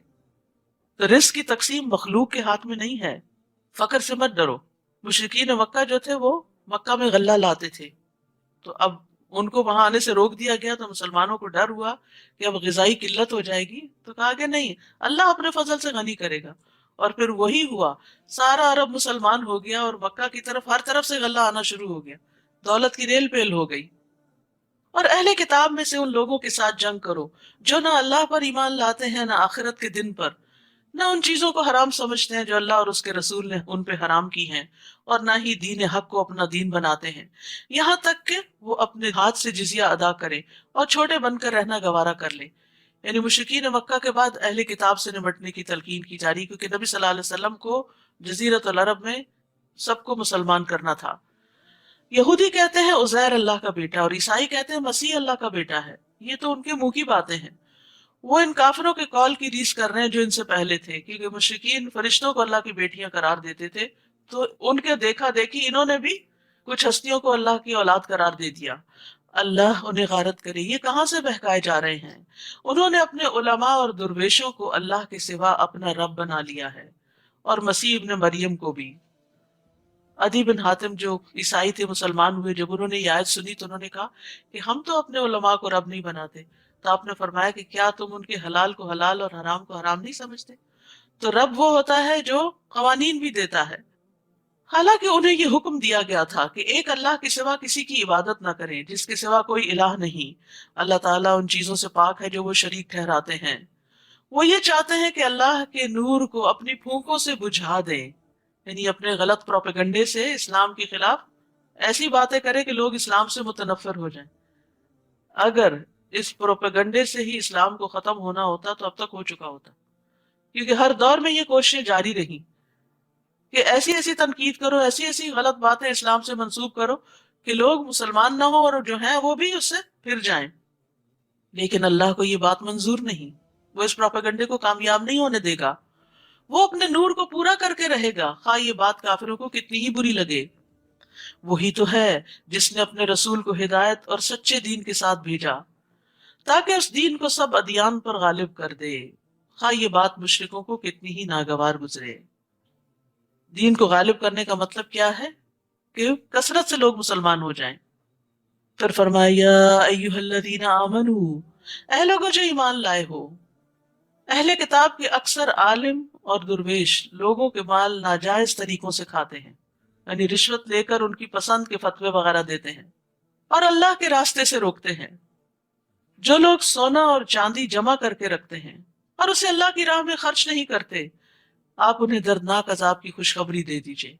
اگرچہ آیت ایک خاص کانٹیکس میں ہے، لیکن یہ پھر سب کے لیے عام ہے۔ تو کنز وہ مال ہوتا ہے جس کی زکوٰۃ ادا نہ کی جائے۔ تو یہاں ایسے سب لوگوں کو وارن کیا جا رہا ہے کہ اگر وہ مال جمع رکھتے ہیں اور اس میں سے اللہ کا حق نہیں دیتے، غریبوں کا حق نہیں دیتے، تو پھر وہ مال قیامت کے دن ان کے لیے مصیبت بن جائے گا، جس دن اس سونے اور چاندی کو جہنم کی آگ میں تپایا جائے گا، پھر اس سے ان کی پیشانیوں، پہلوؤں اور پشتوں کو داغا جائے گا۔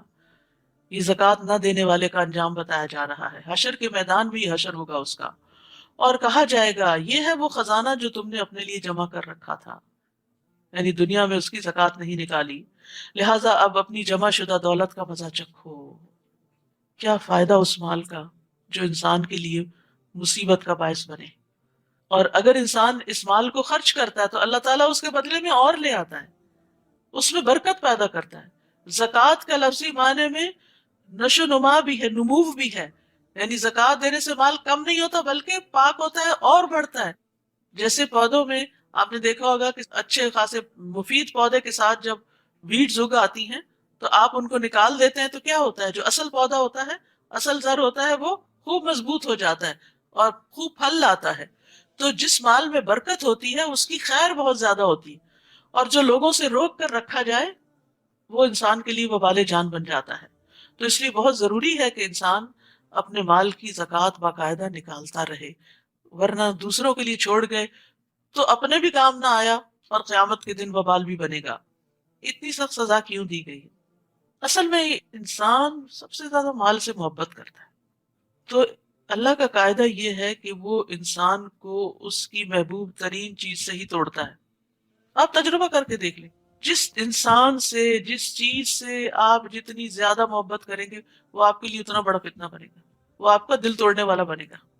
مال سے زیادہ محبت کریں گے تو وہ مال آپ کے لیے مصیبت کا باعث بنے گا۔ تو محبوب چیز کے ذریعے ہی عذاب دیا جائے گا، کیونکہ ایک آگے وہ سونا اور چاندی گرم کر کے لگایا جائے گا۔ تو یاد رکھیے، جو شخص کسی چیز سے محبت کرے اور اسے اللہ کی اطاعت سے آگے کر لے، یعنی مثلا بچہ اتنا پیارا ہے کہ اس کو بہلاتے، کھلاتے، پلاتے، اس کو سیر کراتے، نمازیں چھوڑ دے انسان، تو وہی بچہ سخت نافرمان ہوگا پھر، اور مصیبت کا باعث بنے گا، کیونکہ اس کو بت کی طرح پالا، اللہ کا حکم پیچھے کیا اور اسی کو ہی دیکھتے رہے۔ اور اسی طرح باقی چیزیں بھی، ان عدت الشہور عند اللہ 12 شہرا فی کتاب اللہ، جس دن اللہ نے آسمانوں اور زمین کو پیدا کیا اس دن سے اللہ کے نوشتے کے مطابق اللہ کے ہاں مہینوں کی تعداد 12 ہے۔ یہ جو سال کے 12 مہینے ہیں یہ کسی انسان نے ڈیوائس نہیں کیا بلکہ ڈے 1 سے ہی 12 ہیں، جب سے یہ روایت چلی آ رہی ہے، جن میں 4 مہینے حرمت والے ہیں۔ یہی مستقل ضابطہ ہے، لہٰذا ان مہینوں میں قتال ناحق سے اپنے اوپر ظلم نہ کرو اور مشرکوں سے سب مل کر لڑو جیسے وہ تم سے مل کر لڑتے ہیں، اور جان لو کہ اللہ متقین کے ساتھ ہے۔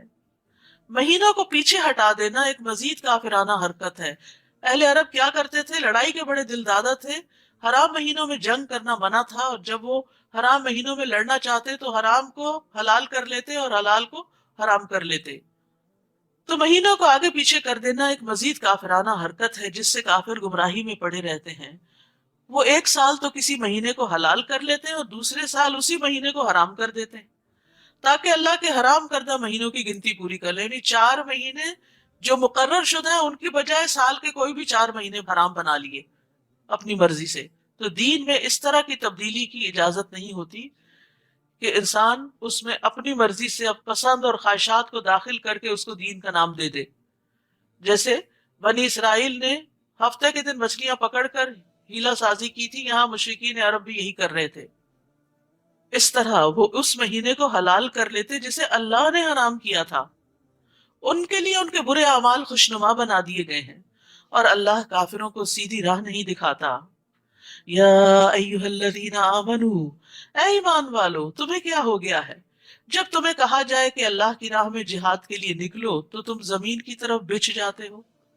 غزوہ تبوک کی طرف اشارہ ہے، 600 میل دور، اور پھر سخت گرمی کا موسم، کھجوروں کے باغ پکے ہوئے، اور سب کو نکلنے کی دعوت دی گئی۔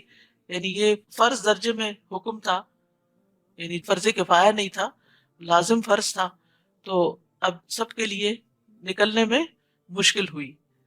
کیا تم نے آخرت کے مقابلے میں دنیا کی زندگی کو پسند کر لیا ہے؟ یعنی دنیا کی رونقیں اور دنیا کے مال اور اسباب اور گھر اور آرام اور ٹھنڈا سایہ اور پانی اور سکون، بس یہی تمہارا مقصد زندگی بن کے رہ گیا؟ اپنے آرام کو قربان نہیں کرو گے؟ حالانکہ آخرت کے مقابلے میں دنیاوی زندگی کا فائدہ بالکل تھوڑا سا ہے، یہ چند دن کی راحت اور پھر ہمیشہ کی تکلیف۔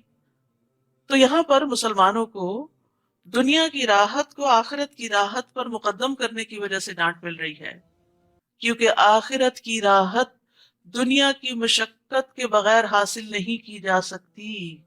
یاد رکھیے، اور آئندہ آ رہے ہیں دن مشقت والے، دن بھی اور راتیں بھی، کھانا اور نیند اور آرام سب کچھ قربان اللہ کی خاطر۔ کیا حاصل کرنے کے لیے؟ آخرت کی جنت پانے کے لیے۔ نبی صلی اللہ علیہ وسلم نے فرمایا، جس نے دنیا طلب کی اس نے اپنی آخرت کو نقصان پہنچایا۔ دنیا سے مکمل طور پر تو کنارہ کش نہیں ہونا چاہیے، لیکن جہاں دین کا بڑا فائدہ ہو وہاں سے پیچھے بھی نہیں رہنا چاہیے۔ یعنی بعض اوقات دونوں چیزیں ساتھ ساتھ چل رہی ہوتی، کبھی ایسا بھی ہوتا ہے کہ ایک کو کمپرومائز کرنا پڑتا ہے، دین کو پیچھے چھوڑ دیتے ہیں لوگ، دنیا آگے کر لیتے۔ نہیں، دین کو پیچھے نہیں چھوڑنا۔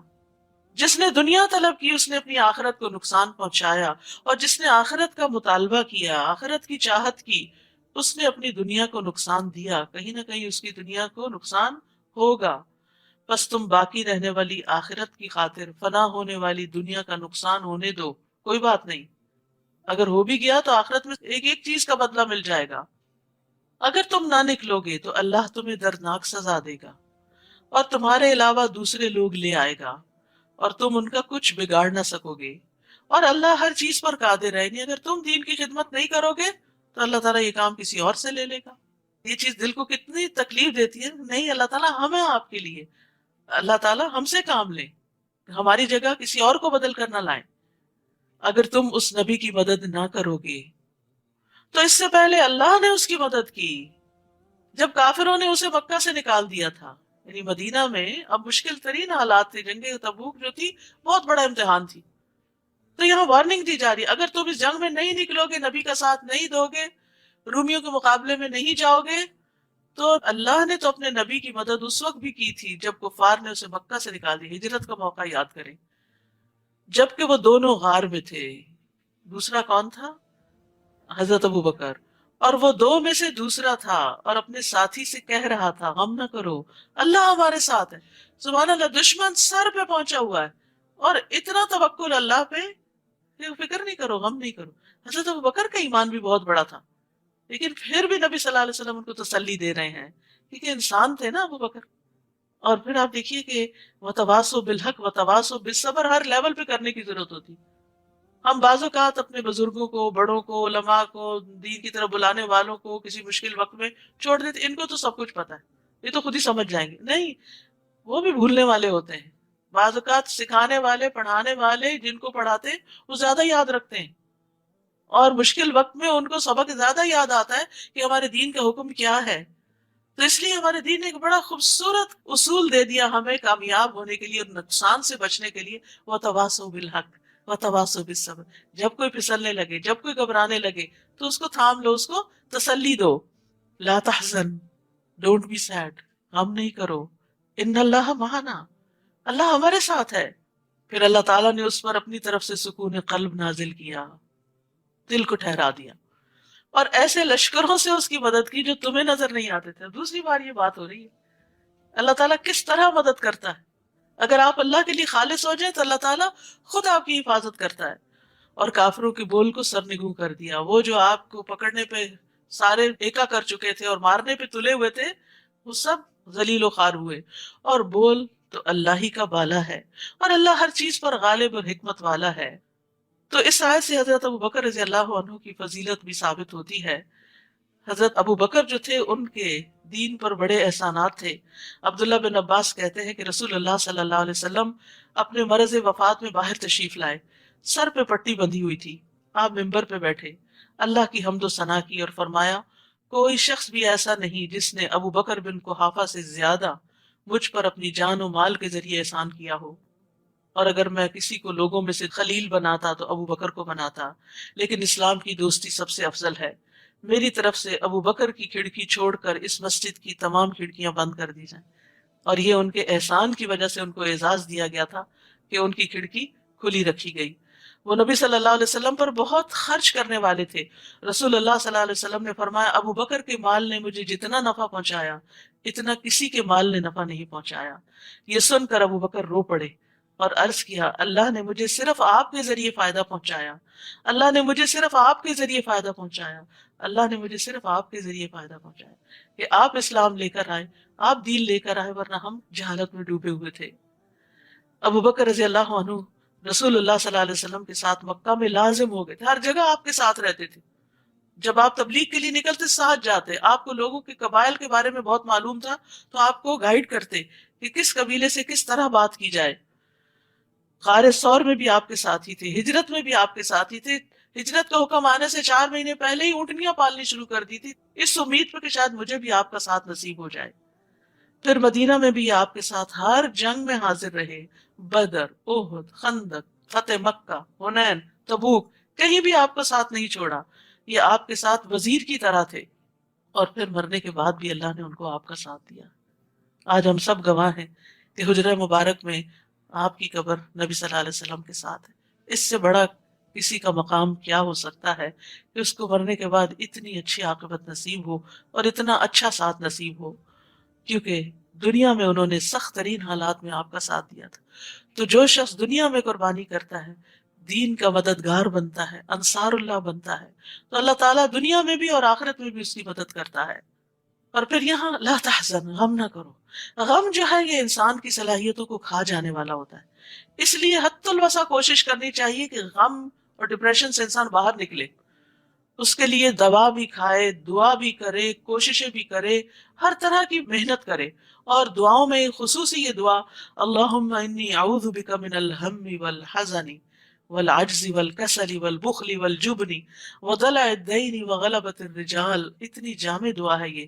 اے اللہ میں تیری پناہ مانگتا ہوں دکھ سے، غم سے، عاجزی سے، سستی سے، بخل سے، بزدلی سے، قرضداری کے بوجھ سے، اور ظالم کے اپنے اوپر غلبے سے۔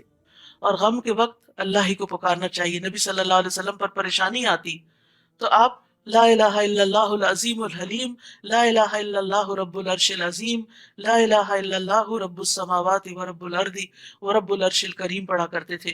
یہ دعائیں یہاں ایاک نستعین کتاب جو ہے اس کے اندر موجود ہے، اور الگ کارڈز کی شکل میں بھی موجود ہیں. ہر وقت انسان اپنے بیگ میں یہ کہیں رکھے، جب کبھی دل پہ بوجھ آنے لگے، پریشانی آنے لگے، فوراً اللہ کو پکارے. رسول اللہ صلی اللہ علیہ وسلم کے الفاظ میں، انفروا خفافا وثقالا وجاہدوا باموالکم وانفسکم فی سبیل اللہ ذالکم خیر لکم ان کنتم تعلمون. ہلکے بھی نکلو اور بوجھل بھی نکلو، آسانی یا مشکل ہے نکلو. سفر دور کا تھا لیکن مومنوں کو ابھارا گیا. اور اپنے اموال اور جانوں سے اللہ کی راہ میں جہاد کرو، یہی بات تمہارے حق میں بہتر ہے اگر تم جانتے ہو. تو اس آیت سے پتہ چلتا ہے کہ مال کے ساتھ جہاد کرنا نفس کے ساتھ جہاد کرنے سے زیادہ مقدم. یعنی دین کی سپورٹ میں اپنا مال نکالتے رہنا، یہ نہیں کہ کسی ایک دن نکال دیا کا کافی ہو گیا. ہر روز کچھ نہ کچھ نکالا کریں، جب جب موقع ہو نکالتے چلے جایا کریں تاکہ اللہ کے دین کو قوت حاصل ہو. تو یہاں اللہ سبحانہ تعالیٰ نے دونوں کا ذکر کر دیا. بعض اوقات ہم صرف مال دے کے خود پیچھے ہٹ جاتے ہیں کہ ہم نے سپورٹ کر دیا نا کسی بھی کاز کو، کسی بھی مشن کو، اور ہمارے پاس ٹائم نہیں، ہم دنیا کمانے میں لگے ہوئے، ہمارا مال لو تم لوگ وقت لگاؤ. اور وہ صرف چند لوگ گنتی کے رہ جاتے ہیں، پھر وہی ہر کام میں حاضر ہوتے ہیں جن سے سب کچھ کرنا بھی مشکل ہوتا ہے. جتنے زیادہ ہاتھ ہوں گے اتنا ہی کام جلدی نپٹے گا، اتنا ہی پھیلے گا، اتنا ہی بڑھے گا. تو صرف اپنا مال والنٹیئر نہیں کیا کریں، اپنا وقت بھی کیا کریں.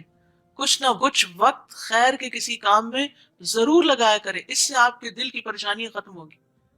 اور فی سبیل اللہ لگایا کریں، کیونکہ ہم بعضوں کا دین کے معاملے میں بھی کیا چاہتے ہیں، کچھ دنیا ملے گی تو ہم دین کے راستے میں آئیں گے. ٹھیک ہے، اگر آپ سارا کچھ چھوڑ کر صرف یہی کر رہے ہیں تو آپ کو کچھ حق بنتا ہے، مسلمانوں کو بھی غنیمت میں سے ملتا تھا. لیکن اگر اللہ نے آپ کو دوسرے وسائل سے بہت کچھ دیا ہوا ہو تو مال اور جان دونوں اس راستے میں لگائے اونچے درجے پانے کے لیے. لو کان اردا قریبا وسفرا قاصدا، اگر دنیاوی فائدہ قریب نظر آتا اور سفر بھی واجبی سا ہوتا، یعنی 600-700 میل دور نہ جانا ہوتا، تو یہ منافق آپ کے ساتھ ہو لیتے، یہ بھی چل پڑتے کہ کچھ حاصل ہوگا، غنیمت ملے گی، کچھ لوٹ کر آئیں گے. مگر یہ مسافت انہیں کٹھن معلوم ہوئی تو لگے اللہ کی قسمیں کھانے. اگر ہم تمہارے ساتھ نکل سکتے تو ضرور نکلتے. بہانے کرنے لگے، قسمیں کھا کے اپنے عذر بتانے لگے. یہ لوگ اپنے آپ ہی کو ہلاک کر رہے ہیں، ایسی قسموں سے اللہ نہیں مطمئن ہوتا، اور اللہ خوب جانتا ہے کہ یہ لوگ یقیناً جھوٹے ہیں. اے نبی، اللہ آپ کو معاف کر دے، آپ نے انہیں کیوں پیچھے رہنے کی اجازت دی؟ حتیٰ کہ آپ پہ یہ واضح ہو جاتا کہ ان میں سے سچے کون ہیں اور جھوٹے کون. کیونکہ مومن تو چاہتے نہ چاہتے تیار ہو گئے، لیکن جو منافق تھے انہوں نے کوئی نہ کوئی بہانہ کر کے چھٹی لے لی. وہ آ کر اپنا کوئی عذر بیان کرتے تو نبی صلی اللہ علیہ وسلم دوسری طرف بازو کا منہ بھی کر لیتے اور کہتے ٹھیک ہے نہیں جاؤ، تمہاری مجبوری ہے. انسسٹ نہیں کرتے تھے. تو اللہ تعالیٰ فرمانے کہ نہیں، ان کو چھٹی نہیں دی جانی چاہیے تھی.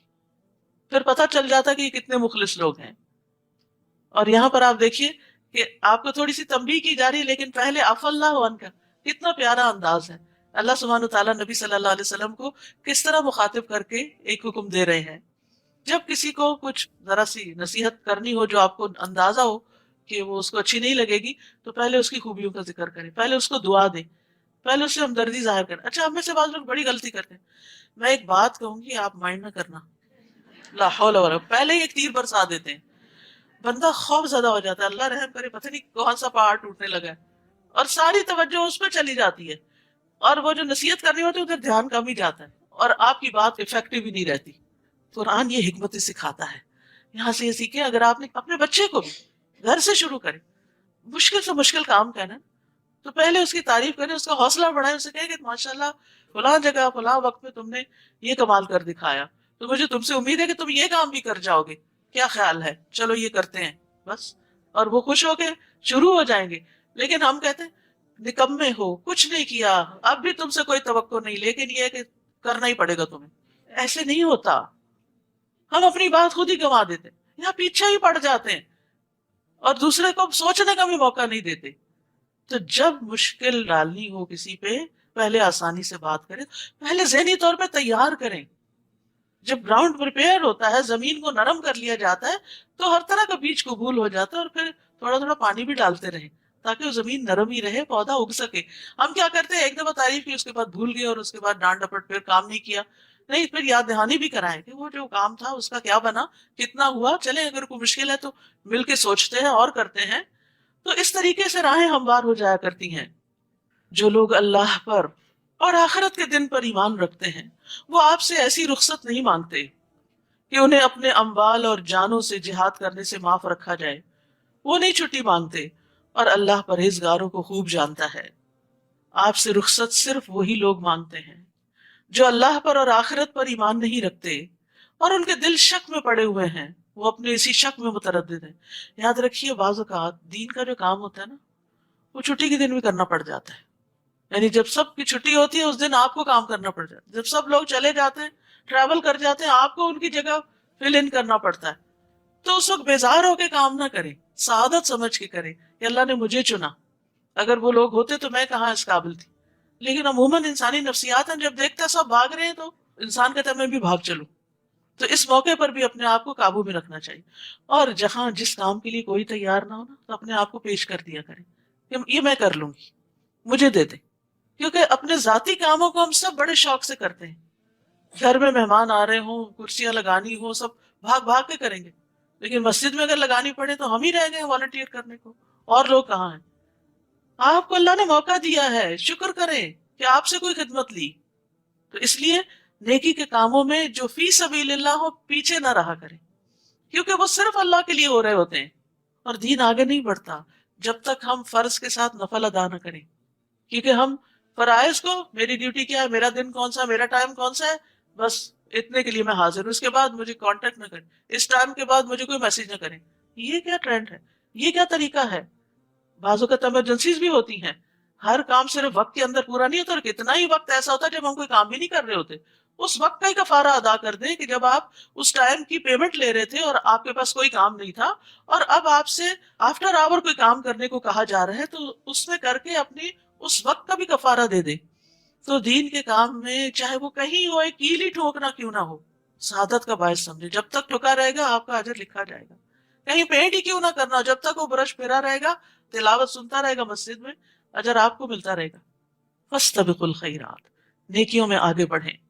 آپ سے رخصت صرف وہی لوگ مانگتے ہیں جو اللہ پر اور آخرت پر ایمان نہیں رکھتے اور ان کے دل شک میں پڑے ہوئے ہیں، اور وہ اپنے اسی شک میں متردد ہیں کیا کریں کیا نہ کریں، کیونکہ جب انسان دین کے کام سے پیچھے ہٹتا ہے نا تو چین نہیں آتا، اس کو وہ بے چینی ضرور لگی رہتی ہے۔ جب نہ کر دیتا نا انسان کسی خیر سے تو پھر اس کے بعد آرام کی نیند نہیں سو سکتا۔ اگر ان کا نکلنے کا ارادہ ہوتا تو وہ اس کے لیے کچھ تیاری بھی کرتے، نظر آتا کہ ہاں واقعی انٹرسٹڈ ہیں آپ کا ساتھ دینے کو، لیکن اللہ کو ان کی روانگی پسند ہی نہ تھی، لہٰذا اس نے انہیں سست بنا دیا، استغفر اللہ، اور کہہ دیا گیا تم بیٹھ رہنے والوں کے ساتھ ہی بیٹھے رہو، یعنی پھر اللہ تعالیٰ توفیق چھین لیتا ہے۔ نیکی کے کسی کام میں پیچھے رہ جانا خوشی کی بات نہیں، بڑے افسوس کی بات ہے کہ اللہ نے چنا ہی نہیں۔ اگر وہ نکلتے بھی، آپ صلی اللہ علیہ وسلم کو سمجھایا جا رہا ہے کہ اگر یہ منافق آپ کے ساتھ نکلتے بھی تو تمہارے اندر خرابی میں اضافہ کرتے، فتنہ فساد ہی کریٹ کرتے رہتے، اور تمہارے درمیان فتنہ پردازی کے لیے ادھر ادھر دوڑتے پھرتے، لوگوں کو تمہارے خلاف بہکاتے، ساتھ آنے والوں کے حوصلے پست کرتے۔ پھر تم میں بھی کچھ لوگ ایسے ہیں جو ان کی باتیں بڑے دھیان سے سنتے ہیں، یعنی ہر جماعت کے اندر ایسے لوگ ہوتے ہیں جو منفی پروپیگنڈا کرنے والوں کی باتوں میں آ جاتے ہیں، وہ تو بولے والے لوگ ہیں، ان کی نیت ہی خراب ہوتی، لیکن مثبت بات کم اثر کرتی ہے اور منفی بات کسی کے خلاف بڑی جلدی قبول کرتے ہیں، کیونکہ شیطان اس کو خوبصورت بنا دیتا ہے، اور اللہ ایسے ظالموں کو خوب جانتا ہے۔ یہ لوگ اس سے پہلے بھی فتنہ انگیزی کر چکے ہیں اور آپ کے امور کو درہم برہم کرنے کے لیے الٹ پھیر کرتے رہے ہیں، حتیٰ کہ اللہ کا سچا وعدہ یعنی اسلام کے غلبے کا وعدہ آ گیا اور اللہ کا حکم غالب ہوا، جبکہ یہ ناک منہ چڑھا رہے تھے، ان کو نہیں پسند تھی اسلام کی ترقی، لیکن اللہ نے وہ ترقی عطا کر دی۔ اور ان میں سے کوئی ایسا ہے جو کہتا ہے مجھے رخصت دے دیجیے اور فتنے میں نہ ڈالی۔ جد بن قیس منافق کے بارے میں آتا ہے کہ اس نے آ کے نبی صلی اللہ علیہ وسلم سے ایک عجیب بہانہ کیا، کہا میں نے سنا رومیوں کی عورتیں بڑی خوبصورت ہیں، مجھے ڈر ہے کہ میں اپنے پہ صبر نہیں کر سکوں گا، فتنے میں پڑ جاؤں گا، تو مجھے آپ معاف کیجیے، میں نہیں ساتھ جا سکتا۔ سن رکھو فتنے میں تو یہ لوگ پہلے ہی پڑے ہوئے ہیں، یعنی نفاق کی وجہ سے، اور جہنم ایسے کافروں کو گھیرے ہوئے ہے۔ اگر آپ کو کوئی بھلائی ملے تو انہیں بری لگتی ہے، دل سے تو دشمن ہے، حاسد ہے، اور اگر کوئی مصیبت آ پڑے تو کہتے ہیں ہم نے تو اپنا معاملہ پہلے ہی درست کر لیا تھا، شکر ہے ہم وہاں موجود نہیں تھے، پھر وہ خوش خوش واپس جاتے ہیں۔ آپ ان سے کہیے قل لن يصيبنا الا ما كتب الله لنا هو مولانا وعلى الله فليتوكل المؤمنون. ہمیں اگر کوئی مصیبت آئے گی تو وہی آئے گی جو اللہ نے ہمارے مقدر کر رکھی، وہی ہمارا سرپرست ہے، اور مومنوں کو اللہ ہی پر بھروسہ کرنا چاہیے. نیز ان سے کہیے کہ تم ہمارے حق میں جس چیز کا انتظار کر سکتے ہو وہ یہی ہے کہ ہمیں دو بھلائیوں میں سے کوئی ایک بھلائی مل جائے، اور ہم تمہارے حق میں جس چیز کے منتظر ہیں وہ یہ ہے کہ اللہ تمہیں اپنے ہاتھ سے خود سزا دیتا ہے یا ہمارے ہاتھوں دلواتا ہے، لہٰذا تم بھی انتظار کرو اور ہم بھی تمہارے ساتھ انتظار کرتے ہیں. قل انفقوا طوعا او کرها لن يتقبل منكم انکم کنتم قوما فاسقین. نیز ان سے کہیے تم خواہ خوشی سے خرچ کرو یا بادل ناخواستہ، منافقین کی طرف اشارہ ہے، تم سے یہ صدقہ قبول نہیں کیا جائے گا کیونکہ تم فاسق لوگ ہو. یعنی منافقین بعض اوقات شرم و شرمی جسے کہتے ہیں نا، کچھ نہ کچھ لے آتے تھے کہ چلے ہم خود تو نہیں جا سکتے، یہ ہماری طرف سے رکھ لیجئے. ایسی بددلی کے ساتھ دینے سے صدقہ قبول نہیں ہوتا. صدقہ وہ قبول ہوتا ہے جو دل کی خوشی کے ساتھ دیا جائے، اللہ کی رضا کے لیے دیا جائے. ان کے نفقات قبول نہ ہونے کی وجہ صرف یہ ہے کہ انہوں نے اللہ اور اس کے رسول کا انکار کیا، اور اگر نماز کو آتے ہیں تو ڈھیلے ڈھالے، اور اگر کچھ خرچ کرتے ہیں تو بادل ناخواستہ ہی خرچ کرتے ہیں. تو سستی کے مارے پڑی ہوئی نمازیں اور بددلی سے دیے ہوئے صدقات اللہ کو نہیں چاہیے. اپنی دنیا کے لیے تو خوشی سے بھاگتے اور اللہ کی طرف آنے میں کتراتے ہو. اللہ کو ایسے لوگ نہیں چاہیے. نبی صلی اللہ علیہ وسلم کا طریقہ کیا تھا؟ دنیا کے سارے کام چھوڑ کے فوراً نماز کے لیے اٹھتے تھے. اسود کہتے ہیں میں نے عائشہ رضی اللہ عنہ سے پوچھا نبی صلی اللہ علیہ وسلم اپنے گھر میں کیا کرتے تھے؟ انہوں نے کہا آپ اپنے گھر کے کام کاج کرتے تھے، گھر والوں کی خدمت کرتے تھے. سبحان اللہ، باہر کے سارے بڑے بڑے کام انجام دے کر گھر آ کر بھی چین سے نہیں بیٹھتے تھے، پھر گھر والوں کے کام کرتے. جب نماز کا وقت ہوتا تو فوراً کام کاج چھوڑ کر نماز کے لیے چلے جاتے تھے. کام وہیں چھوڑا اور نماز کے لیے چل دیے، کیونکہ آپ کہا کرتے تھے کہ نماز میری آنکھوں کی ٹھنڈک ہے. بلال نماز کی اقامت کہو، ہمیں اس سے راحت پہنچاؤ. مومن کے لیے نماز سکون اور تسلی کا باعث ہے، لیکن منافق کے لیے بڑی بھاری ہے. ان لوگوں کے مال اور اولاد آپ کو تعجب میں نہ ڈالیں. انسان جب دیکھتا ہے کہ جو لوگ دنیا کے لیے محنت کر رہے ہیں وہ کہاں سے کہاں پہنچ گئے اور ہم دین کی خدمت کرتے کرتے پیچھے رہ گئے ہیں، تو اس پر حیران نہ ہو. اللہ تو یہ چاہتا ہے کہ انہی چیزوں کے ذریعے انہیں دنیا کی زندگی میں سزا دے. یہی کامیاب اولاد جو ہے پھر ماں باپ کو پلٹ کے پوچھتی بھی نہیں، اور جب ان کی جان نکلے تو اس وقت یہ کافر ہی ہوں. تو کافروں کے لیے مال اور اولاد دنیا میں بھی فتنے اور آزمائش کا ذریعہ ہیں، لیکن اس کے برعکس مومن، ان کے لیے مال اور اولاد صدقہ جاریہ بنتے ہیں. وہ اللہ کی قسم کھا کر کہتے ہیں ہم تمہیں میں سے ہیں، ہم تو تمہارے ہیں. محبت کے دعوے کرتے ہیں حالانکہ وہ ہرگز تم میں سے نہیں، بلکہ یہ ڈرپوک لوگ ہیں، تم سے ڈرتے ہیں اس لیے تم سے ایسی باتیں کرتے ہیں. اگر یہ کوئی پناہ کی جگہ پالے یا غار یا سر چھپانے کی جگہ تو یہ تیزی سے دوڑتے ہوئے وہاں جا چکے ہیں، پناہ لے لیں. اور ان میں سے کوئی ایسا ہے جو صدقات کی تقسیم میں آپ پر الزام لگاتا ہے، اگر انہیں کچھ مل جائے تو خوش ہو جاتے ہیں اور اگر نہ ملے تو فوراً ناراض ہو جاتے ہیں. تو منافقین دراصل وہ لوگ ہیں جو دنیاوی اغراض کی وجہ سے خوش یا ناخوش ہوتے ہیں، ملے تو خوش، نہ ملے تو ناراض. نبی صلی اللہ علیہ وسلم نے فرمایا دینار اور درہم کا بندہ اور چادر کا بندہ ہلاک ہو جائے، اگر اسے دیا جائے تو راضی ہوتا ہے، نہ دیا جائے تو ناراض ہو جاتا ہے. ہلاک ہو جائے اور سرنگوں ہو جائے، جب اس کو کانٹا چبھے تو کوئی نہ نکالے. بد دعا دی آپ نے ایک طرح سے. ایسے لوگ جو صرف مفاد پرست ہیں، جو صرف مطلبی ہیں، تو ان کو ان کی کسی کوشش کا کوئی فائدہ نہیں ہوتا. پھر اللہ تعالیٰ ان کے نیتوں اور ارادوں کو خوب جانتا ہوتا ہے. کیا ہی اچھا ہوتا اگر وہ اس پر راضی ہو جاتے جو اللہ اور اس کے رسول نے انہیں دیا تھا، اور کہتے کہ اللہ ہمارے لیے کافی ہے، اللہ ہمیں اپنے فضل سے بہت کچھ دے گا اور اس کا رسول بھی، ہم اللہ کی طرف ہی رغبت رکھتے ہیں. انما الصدقات للفقراء والمساکین. صدقات، یہ صدقات واجبہ کی بات ہے. زکوٰۃ کی تقسیم کے مصارف بتائے جا رہے ہیں کہ زکوٰۃ کس کو دی جانی چاہیے. وہ تو دراصل فقیر ہوں جن کے پاس کچھ بھی نہیں، مسکینوں ہیں لیکن پورا نہیں پڑتا، اور ان کارندوں کے لیے، ورکرز کے لیے جو اس کی وصولی پر مقرر ہیں، زکوٰۃ کا حساب کتاب کرتے ہیں. نیز تالیف قلب یعنی وہ لوگ جو اسلام لے آئے ہیں، نیو مسلمز، ان کی مالی مدد کے لیے تاکہ وہ اسلام پر جم جائیں، ان کے مسائل حل ہو جائیں. پھر غلام آزاد کرنے، قرض داروں کے قرض اتارنے میں، اللہ کی راہ میں، فی سبیل اللہ یعنی دین کی ترقی خدمت میں، دین کی تعلیم میں، اور مسافروں پر خرچ کرنے کے لیے، وہ مسافر جو گھر بے گھر ہو جائیں اور ان کے پاس ضرورت کا سامان نہ ہو. یہ اللہ کی طرف سے ایک فریضہ ہے، یہ فرض صدقہ ہے، اور اللہ سب کچھ جاننے والا اور حکمت والا ہے. تو اس میں بس علماء کے درمیان یہ اختلاف ہوا ہے کہ کیا ہر مد میں تھوڑا تھوڑا دیا جائے یا جہاں زیادہ ضرورت ہو وہاں دیا جائے. ممکن ہو تو بانٹ کر دیں، اور اگر کسی ایک جگہ زیادہ ضرورت ہے تو سارا وہاں بھی دے سکتے ہیں، کوئی ہارڈ اینڈ فاسٹ رول نہیں ہے. اور ان منافقین میں سے کچھ وہ ہیں جو پیغمبر کو ایذا دیتے ہیں اور کہتے ہیں کہ وہ کانوں کا کچا ہے. نعوذ باللہ، آپ کو بھی نہیں چھوڑا لوگوں نے. آپ ان سے کہیے یہ کانوں کا کچا ہونا ہی تمہارے حق میں بہتر ہے. کیوں کہتے تھے؟ کیونکہ آپ ہر ایک کی بات سن لیتے تھے. وہ اللہ پر اور مومنوں کی بات پر یقین رکھتا ہے، اور جو لوگ تم میں ایمان لائے ہیں ان کے لیے رحمت ہے. رحمت للعالمین تھے نا آپ. اور جو لوگ اللہ کے رسول کو دکھ پہنچاتے ہیں ان کے لیے دردناک عذاب ہے. وہ منافق تمہارے سامنے قسمیں کھاتے ہیں تاکہ تمہیں خوش رکھیں، تمہارے سامنے تعریفیں تمہاری اور بڑی بڑی باتیں. حالانکہ اگر وہ ایماندار ہوتے تو اللہ اور اس کا رسول اس بات کے زیادہ مستحق ہیں کہ انہیں راضی رکھیں.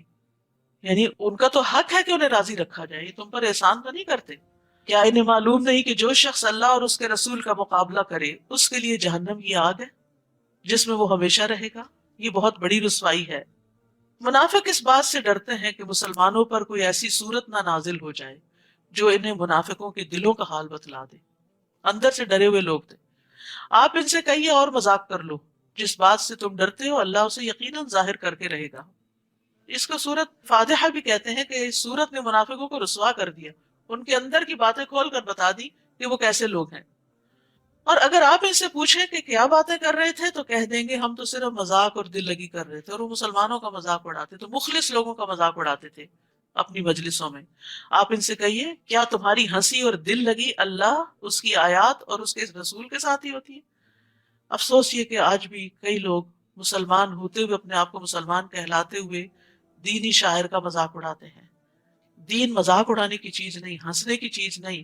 اور ایسے لطیفے سننے اور سنانے سے پرہیز کرنا چاہیے جس میں دین کی کسی بات، قرآن کی کسی آیت، کسی حکم کا مذاق اڑایا گیا ہو. تو اس آیت سے یہ دلیل ملتی ہے کہ سنجیدگی یا مذاق میں بھی رسول اللہ صلی اللہ علیہ وسلم کی شان کو گھٹانا کفر کا رویہ ہے. اور اگر کوئی مذاق اڑا رہا ہو تو وہاں سے اڑ جانا چاہیے. لا تعتذروا قد کفرتم بعد ایمانکم، بہانے نہ بناؤ، تم فی الواقع ایمان لانے کے بعد کافر ہو چکے ہو. ظاہر میں تو وہ قسمیں کھا کے کہتے تھے ہم گواہی دیتے ہیں آپ اللہ کے رسول ہیں، اللہ کو پتا ہے کہ آپ رسول ہیں اس کے، اور اللہ گواہی دیتے ہی منافق بالکل جھوٹے ہیں. اگر ہم تمہارے ایک گروہ کو معاف بھی کر دیں تو دوسرے کو ضرور سزا دیں گے کیونکہ وہ فی الواقع مجرم ہیں. المنافقون والمنافقات، منافق مرد اور منافق عورتیں بھی، انہیں عورتوں میں بھی نفاق ہوتا ہے. بعضهم من بعض، ان میں سے بعض سے ہیں، ایک ہی تھیلی کے چٹے بٹے ہیں جو برے کام کا حکم دیتے ہیں. منافقت کی علامت برائی کا حکم دینا، اور بھلے کام سے روکتے ہیں، نیکیوں کے کام سے لوگوں کو ہٹاتے ہیں، اور اپنے ہاتھ بھلائی یعنی صدقے سے بھیج لیتے ہیں. وہ اللہ کو بھول گئے، اللہ نے انہیں بھلا دیا. یہ منافق دراصل ہیں ہی نافرمان، فاسق. منافق مردوں، منافق عورتوں اور کافروں سے اللہ نے دوزخ کی آگ کا وعدہ کر رکھا ہے جس میں وہ ہمیشہ رہیں گے. وہ انہیں کافی ہے، ان پر اللہ کی پھٹکار ہے اور ان کے لیے دائمی عذاب ہے. یہ انہی لوگوں کی طرح ہے جو ان سے پہلے تھے. وہ لوگ تم سے زیادہ طاقتور اور مال اور اولاد کے لحاظ سے تم سے بڑھ کر تھے. انہوں نے اپنے مقدر کے مزے لوٹے اور تم نے اپنے مقدر کے، جس طرح تم سے پہلے لوگوں نے اپنے مقدر کے مزے لوٹے تھے، یعنی دنیا کے فائدے اٹھائے تھے. اصل میں منافقت کی بنیادی وجہ ہی دنیا سے شدید محبت تھی جس کی وجہ سے وہ دین سے پیچھے رہ گئے. اور تم بھی انہی باتوں میں پڑ گئے جن میں وہ پڑے ہوئے تھے. ایسے لوگ ہیں جن کے اعمال دنیا اور آخرت میں برباد ہو جائیں گے، اور یہی لوگ خسارہ پانے والے ہیں. الم یاتہم نبأ الذین من قبلہم، انہیں ان لوگوں کے حالات نہیں پہنچے جو ان سے پہلے گزر چکے ہیں. مثلا نوح کی قوم، عاد، سمود، ابراہیم کی قوم، مدین کے باشندے، اور وہ بستیاں جنہیں الٹ دیا گیا تھا. ان کے پاس ان کے رسول واضح دلائل لے کر آئے تھے. اللہ کے شایع نہ تھا کہ وہ ان پر ظلم کرتا، بلکہ وہ خود ہی اپنے آپ پر ظلم کر رہے تھے. یعنی پچھلی قوموں پر بھی جو عذاب آیا اس کی وجہ کیا تھی کہ انہوں نے اللہ کی نعمتوں کی ناشکری کی تھی اور اللہ کا حق نہیں دیا تھا، نعمتوں کے اوپر شکر نہیں کیا تھا. پھر فرمایا والمؤمنون والمؤمنات بعضهم اولیاء بعض یأمرون بالمعروف وینہون عن المنکر ویقیمون الصلاة ویؤتون الزکاة ویطیعون اللہ ورسولہ اولئک سیرحمہم اللہ ان اللہ عزیز حکیم. مسلمان مرد اور مسلمان عورتیں ایک دوسرے کے مددگار ہیں.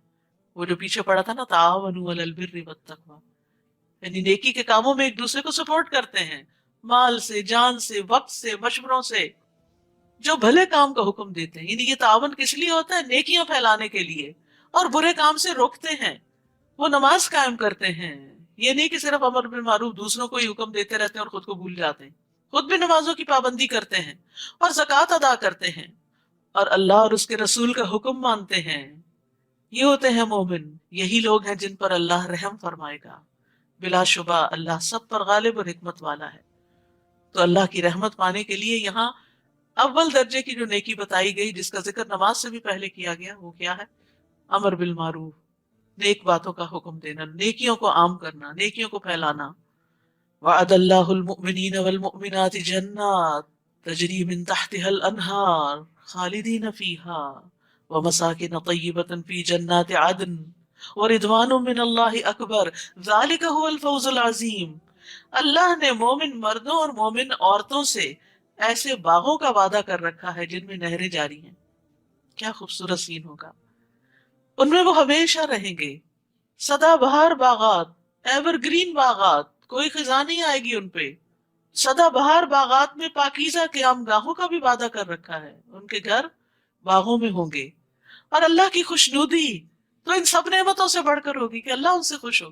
کبھی کبھی ایسا ہوتا ہے نا، انسان اچھے کام کرتا ہے پر دل کو تسلی نہیں ہوتی، اور انسان کہتے ہیں یا اللہ اور کیا کروں کہ تو راضی ہو جائے. تو انسان کے اندر سے ایک تڑپ اٹھتی ہے کہ کوئی کام ہو جس سے رب راضی ہو جائے. تو اللہ تعالیٰ ان کو اپنی رضا سے نواز دے گا. یہی بہت بڑی کامیابی ہے. اصل کامیاب یہ لوگ ہیں. حقیقت میں سکسیسفل پیپل یہ ہیں. اے نبی، کافروں اور منافقوں کا پوری قوت سے مقابلہ کیجیے اور ان کے ساتھ سختی سے پیش آئیے. ان کا ٹھکانہ دوزخ ہے جو بہت بری بازگشت ہے. سال ہا سال کی تعلیم کے بعد اب آخر میں سختی کا حکم کہ کسی طرح ٹھیک ہو جائیں. اب تک ان کے ساتھ درگزر کا معاملہ کیا جا رہا تھا. آپ کو معلوم ہے کہ عبداللہ بن ابی نے آپ سے ساری زندگی دشمنی کی، لیکن جب وہ فوت ہو گیا تو اس کو قبر میں لٹا دیا گیا تھا. آپ پہنچے، آپ نے اس کو نکالا، اپنے گود میں اس کا سر رکھا، اپنا لعاب دہن اس پہ ڈالا اور اس کے لیے استغفار کی دعا کی. کون ہوگا جو ایسے دشمن کے لیے اتنی شفقت کا معاملہ کرے کہ اللہ اس کو بھی بخش دے. یہ ہے نبی صلی اللہ علیہ وسلم کی محبت انسانوں کے لیے. لیکن آج تو ہم اپنے پیاروں کو بھی معاف کرنے کو تیار نہیں ہوتے. بہت دفعہ لوگوں سے میں نے یہ بات سنی ہے، کیا کرے معاف نہیں کیا جاتا. ٹھیک ہے نہ کریں، اپنے دل پہ بوجھ اٹھائے رکھے، پہاڑ اٹھائے رکھے، پھر گندگی کا ٹوکرا اٹھائے رکھے، نہ کریں معاف. ہم کہتے ہیں ہم رسول اللہ صلی اللہ علیہ وسلم کی پیروی کرتے ہیں، لیکن کوئی چھوٹی موٹی ہمارے ساتھ زیادتی کر جائے تو ہم دل میں پالے رکھتے ہیں. ٹھیک ہے تکلیف تو ہوگی، لیکن معاف کرنا الگ چیز ہے. میں اپنا حق معاف کرتی ہوں، اللہ مجھے معاف کر دے. تو یہاں سختی کا حکم دیا گیا. ان کا ٹھکانہ دوزخ ہے جو بہت بری بازگشت ہے. وہ اللہ کی قسم کھا کر کہتے ہیں کہ انہوں نے یہ بات نہیں کہی، حالانکہ انہوں نے کفر کا کلمہ بکا تھا اور اسلام لانے کے بعد کافر ہوئے ہیں. نیز انہوں نے ایسی بات کا ارادہ کر رکھا تھا جسے وہ نہ کر سکے. تبوک سے واپسی پر نبی صلی اللہ علیہ وسلم ایک گھاٹی سے اکیلے گزر رہے تھے تو 8-9 منافقین ڈھاٹے باندھے ہوئے آپ پر حملہ آور ہونے کے لیے تیار ہو گئے کہ آپ کو یہیں ختم کر دیں. تو اللہ تعالیٰ نے ان کے ارادے کو ناکام کیا. اور انہیں کیا چیز بری لگی تھی اللہ یہ کہ اللہ اور اس کے رسول نے اپنی مہربانی سے انہیں غنی کر دیا ہے. اگر یہ توبہ کر لیں تو ان کے حق میں بہتر ہے. اب بھی توبہ کر لیں. منافقوں کو بھی کہا جا رہا ہے توبہ کر لیں، منافقت سے باز آ جائیں. اور اگر یہ اعراض کریں تو اللہ انہیں دنیا میں بھی دردناک عذاب دے گا اور آخرت میں بھی، اور ان کے لیے روئے زمین پر کوئی حامی و مددگار نہ ہوگا. اور ان میں سے کچھ ایسے ہیں جنہوں نے اللہ سے عہد کیا تھا کہ اگر اللہ ہمیں اپنی مہربانی سے مال و دولت عطا کرے گا تو ہم ضرور صدقہ کریں گے اور نیک بندے بن جائیں گے. پھر جب اللہ نے اپنی مہربانی سے مال عطا کر دیا تو بخل کرنے لگے اور کمال بے اعتنائی سے اپنے عہد سے پھر گئے. استغفر اللہ. یہ آج بھی کئی لوگوں کا شعار ہوتا ہے. منتیں مانتے ہیں، دعائیں کرتے ہیں، یہ کام ہو جائے تو ہم اتنا اتنا صدقہ کریں گے، اتنا اتنا نیکی کا کام کریں گے. جب ہو جاتا ہے تو سب کچھ بھول جاتے ہیں. یاد رکھیے اللہ سے کیے ہوئے وعدے اور کمٹمنٹس بھلانے نہیں چاہیے. یہ منافقوں کی صفت ہوتی ہے. جب انہوں نے وعدوں کی خلاف ورزی کی، جس کے نتیجے میں اللہ نے ان کے دلوں میں اس دن تک کے لیے نفاق ڈال دیا جس دن وہ اس سے ملیں گے، جس کی وجہ یہ ہے کہ انہوں نے اللہ سے جو وعدہ کیا تھا اس کی خلاف ورزی کی، اور اس لیے بھی کہ وہ جھوٹ بولا کرتے تھے۔ کیا انہیں معلوم نہیں کہ اللہ ان کے مخفی راز اور سرگوشیوں تک کو جانتا ہے، اور یہ بھی کہ اللہ غیب کی سب باتوں کو خوب جانتا ہے۔ ان منافقوں میں کچھ ایسے ہیں جو خوشی سے صدقہ کرنے والے مومنوں پہ تانا زنی کرتے ہیں، یعنی جو نیکی سے والنٹیئر کرتے ہیں، مال یا وقت ان کے اوپر باتیں بناتے ہیں، اور ایسے تنگ دست مسلمانوں پر بھی جو اپنی مشقت کی کمائی کے سوا کچھ نہیں رکھتے۔ یہ منافق ان کا مذاق اڑاتے ہیں، اللہ ان کا مذاق انہی پر ڈال دے گا اور ان کے لیے دردناک عذاب ہوگا۔ تو یاد رکھیے، اللہ کے نزدیک کوانٹٹی سے زیادہ کوالٹی کی اہمیت ہے۔ رسول اللہ صلی اللہ علیہ وسلم نے فرمایا، ایک درہم 1,00,000 درہم سے بڑھ گیا۔ لوگوں نے عرض کیا کس طرح؟ آپ نے فرمایا کسی آدمی کے 2 درہم ہو، وہ شخص 1 درہم صدقہ دے، اور ایک آدمی اپنے مال کی طرف جائے اور 1,00,000 درہم صدقہ کرے، یعنی ایک کے پاس ڈھیروں مال ہے اور ایک کے پاس ہے ہی 2 کہ جس میں سے وہ ایک اللہ کے راستے میں دے رہا ہے۔ تو جتنے اخلاص کے ساتھ جو خرچ کرتا ہے اس کا اجر اتنا ہی لکھا جاتا ہے۔ یعنی صرف یہ نہیں دیکھا جائے گا کہ کس نے کتنا کیا، یہ بھی دیکھا جائے گا کہ کتنے میں سے کیا، کیونکہ بعض اوقات ہم اسی چیز کو عذر بنائے رکھتے ہیں کہ ہمارے پاس تھوڑا ہے، ہم کیا کریں، تھوڑے میں سے ہی دے دیں۔ اس خاتون کی مثال شاید پہلے ہی میں نے دی ہو آپ کو، کہ جس کے 6-7 بچے تھے اور اس کے پاس ایک وقت میں بس اتنا ہی آٹا ہوتا تھا کہ جس سے وہ 6-7 روٹیاں بنا سکے، تو وہ کیا کرتی تھی کہ ہر بچے کے پیڑے سے تھوڑا سا آٹا نکال کے ایک طرف رکھتی جاتی، اور وہ ساروں میں سے تھوڑا تھوڑا نکال کے ایک روٹی اور بنا کے فقیر کو دے دیتی۔ تو جس نے دینا ہوتا ہے وہ تھوڑے میں سے بھی نکال لیتا ہے، اسے اس میں سے بھی نکالنے کا طریقہ آتا ہے، کیونکہ اس کو پتا ہے کہ جو تھوڑے میں سے دیتا ہے اللہ اس کو زیادہ دیتا ہے۔ آپ ان کے لیے بخشش کی دعا کریں یا نہ کریں، کیونکہ آپ نے عبداللہ بن ابی کے لیے دعا کی تھی، تو فرمایا اس سے کوئی فرق نہیں پڑے گا، اگر آپ ان کے لیے 70 مرتبہ بھی دعائیں مغفرت کریں تو اللہ انہیں معاف نہیں کرے گا۔ تو آپ نے فرمایا تھا میں 70 سے زیادہ دفعہ کر دوں گا، یہ تھی آپ کی مہربانی۔ کیوں نہیں معاف کرے گا اللہ ان کو؟ یہ بظاہر مسلمان تھے، وجہ یہ ہے کہ ان لوگوں نے اللہ اور اس کے رسول کا انکار کیا، اور ایسے فاسق لوگوں کو اللہ سیدھی راہ نہیں دکھاتا۔ پیچھے رہ جانے والے منافق اللہ کے رسول کا ساتھ نہ دینے اور پیچھے گھر بیٹھ رہنے پر خوش ہیں۔ انہوں نے یہ پسند نہ کیا کہ اپنے اموال اور جانوں سے اللہ کی راہ میں جہاد کریں، اور دوسروں سے کہنے لگے کہ ایسی گرمی میں مت نکلو، یعنی جو لوگ جنگ تبوک کے لیے جا رہے تھے ان کو بھی روک رہے تھے۔ آپ ان سے کہیے دوزخ کی آگ اس سے بہت زیادہ گرم ہے۔ کاش یہ لوگ کچھ سمجھتے ہوتے کہ آج کی مشقت کل کی گرمی کو ٹھنڈا کرنے والی، لیکن آج اگر اللہ کے راستے میں رکاوٹیں ڈالیں گے تو کل کی پکڑ بڑی سخت ہے۔ اور جہنم کی گرمی دنیا کی گرمی سے کس طرح زیادہ ہے؟ نبی صلی اللہ علیہ وسلم نے فرمایا تمہاری دنیا کی آگ جہنم کی آگ کے مقابلے میں 70واں حصہ ہے، یعنی تمام 69 اجزاء کی گرمی اس دنیا والی آگ کی گرمی سے 69 ٹائم زیادہ ہے، یعنی 1/70، یعنی دنیا کی آگ جہنم کی آگ کا 70واں حصہ ہے، اور اس کو سمندر کے پانی سے 2 مرتبہ ٹھنڈا کیا گیا۔ اگر ایسا نہ ہوتا تو اللہ اس میں کسی کا کوئی فائدہ نہ رکھتا، یعنی پھر دنیا کی آگ ہم استعمال نہیں کر سکتے تھے، وہ اتنی شدید ہوتی کہ اس پہ کچھ نہ پک سکتا، تو ٹھنڈی کر کے دی گئی ہمیں اس مناسب انداز کی کہ جس سے ہم اپنے کام کاج کر سکیں۔ یہ بھی ایک نعمت ہے۔ انہیں چاہیے کہ ہنسیں کم اور روئیں زیادہ، یعنی اپنی منافقت اور اپنے گناہوں پر۔ یہ جو کچھ کر رہے ہیں اس کا بدلہ یہی ہے۔ ویسے بھی انسان کو بہت زیادہ ہنسنا اور کہکے لگانا وہ اس کے ایمان کو کمزور کر دیتا ہے، کیونکہ غفلت میں لے جاتا ہے۔ آپ نے فرمایا زیادہ مت ہنسو، کیونکہ زیادہ ہنسنے سے دل مردہ ہو جاتا ہے۔ اس کا مطلب نہیں منہ بسور کے رکھو، نبی صلی اللہ علیہ وسلم سے زیادہ کوئی مسکرانے والا نہیں تھا، یعنی کہکے لگانا اور صرف غفلت میں رہنا یہ پسندیدہ نہیں۔ پھر اگر اللہ آپ کو ان منافقوں کے کسی گروہ کی طرف واپس لائے، یعنی جنگ تبوک کے بعد، اور وہ آپ سے جہاد پر نکلنے کی اجازت مانگے تو ان سے کہیے تم میرے ساتھ کبھی نہ نکلو گے، بس اب تمہارا پتہ چل گیا ہمیں، اور نہ میرے ہمراہ دشمن سے جنگ کرو گے، کیونکہ تم پہلی دفعہ جو پیچھے بیٹھ رہنے پر خوش تھے تو اب بھی پیچھے رہ جانے والوں کے ساتھ بیٹھے رہو۔ اور اگر ان منافقوں میں سے کوئی مر جائے تو تم اس کی نماز جنازہ نہ پڑھنا، نہ دعائے خیر کے لیے اس کی قبر پر کھڑے ہونا، کیونکہ انہوں نے اللہ اور اس کے رسول کے ساتھ کفر کیا اور اسی نافرمانی کی حالت میں مر گئے، اور ان کے اموال اور اولاد کی کثرت سے آپ متعجب نہ ہو، حیران نہ ہو۔ اللہ تو یہ چاہتا ہے کہ انہی چیزوں سے انہیں دنیا میں ہی سزا دے دے، اولاد ہی وبال جان بن جائے اور مال بھی، اور اسی کفر کی حالت میں ان کی جانیں نکل جائیں۔ اور جب کوئی صورت اس مضمون کی نازل ہوتی ہے کہ اللہ پر ایمان لاؤ اور اس کے رسول کے ہمراہ جہاد کرو، تو ان منافقوں میں سے کھاتے پیتے لوگ آپ سے اجازت طلب کرنے لگتے ہیں اور کہتے ہیں ہمیں رہنے دیجیے، ہم پیچھے بیٹھ رہنے والوں کے ساتھ رہیں۔ ان لوگوں نے پیچھے رہنے والوں میں شامل ہونا پسند کیا اور ان کے دلوں پہ مہر لگا دی گئی، لہٰذا وہ کچھ نہیں سمجھتے۔ ایک طرف جنگ اور امن میں منافقین کا رویہ بتایا گیا ہے کہ اگر جنگ میں جانے کا وقت ہوتا تو بہانے بناتے، پر چلے جاتے تو بزدلی دکھاتے۔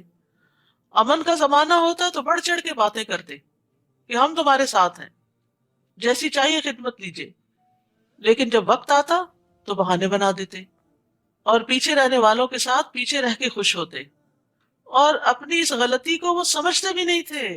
تو بے اعلیٰ قلوبہم، اللہ نے ان کے دلوں میں مہر لگا دی، اب وہ سمجھتے بھی نہیں کہ وہ غلط کام کر رہے ہیں۔ لیکن رسول نے اور ان لوگوں نے جو اس کے ساتھ ایمان لائے تھے، اپنے مالوں اور جانوں سے جہاد کیا، ساری بھلائیاں انہی لوگوں کے لیے ہیں اور یہی فلاح پانے والے ہیں۔ ایک طرف منافقین کا رویہ بتایا گیا اور ایک طرف رسول اللہ صلی اللہ علیہ وسلم اور آپ کے ساتھیوں کا۔ اللہ نے ان کے لیے ایسے باغ تیار کر رکھے ہیں جن میں نہریں بہہ رہی ہیں، وہ ان میں ہمیشہ رہیں گے، یہی بہت بڑی کامیابی ہے۔ اور دیہاتیوں میں سے کچھ بہانہ ساز آ گئے کہ انہیں بھی جہاد سے رخصت دی جائے، یعنی بظاہر مسلمان ہو چکے تھے لیکن کام کے لیے نہیں آنا چاہتے تھے، اللہ کے راستے میں نہیں نکلنا چاہتے تھے۔ اور وہ لوگ بھی بیٹھ رہے جنہوں نے اللہ اور اس کے رسول سے جھوٹا وعدہ کیا تھا کہ ہم آئندہ نکلیں گے۔ ان دیہاتیوں میں سے جنہوں نے کفر کا طریقہ اختیار کیا، ان قریب انہیں دردناک سزا ملے گی۔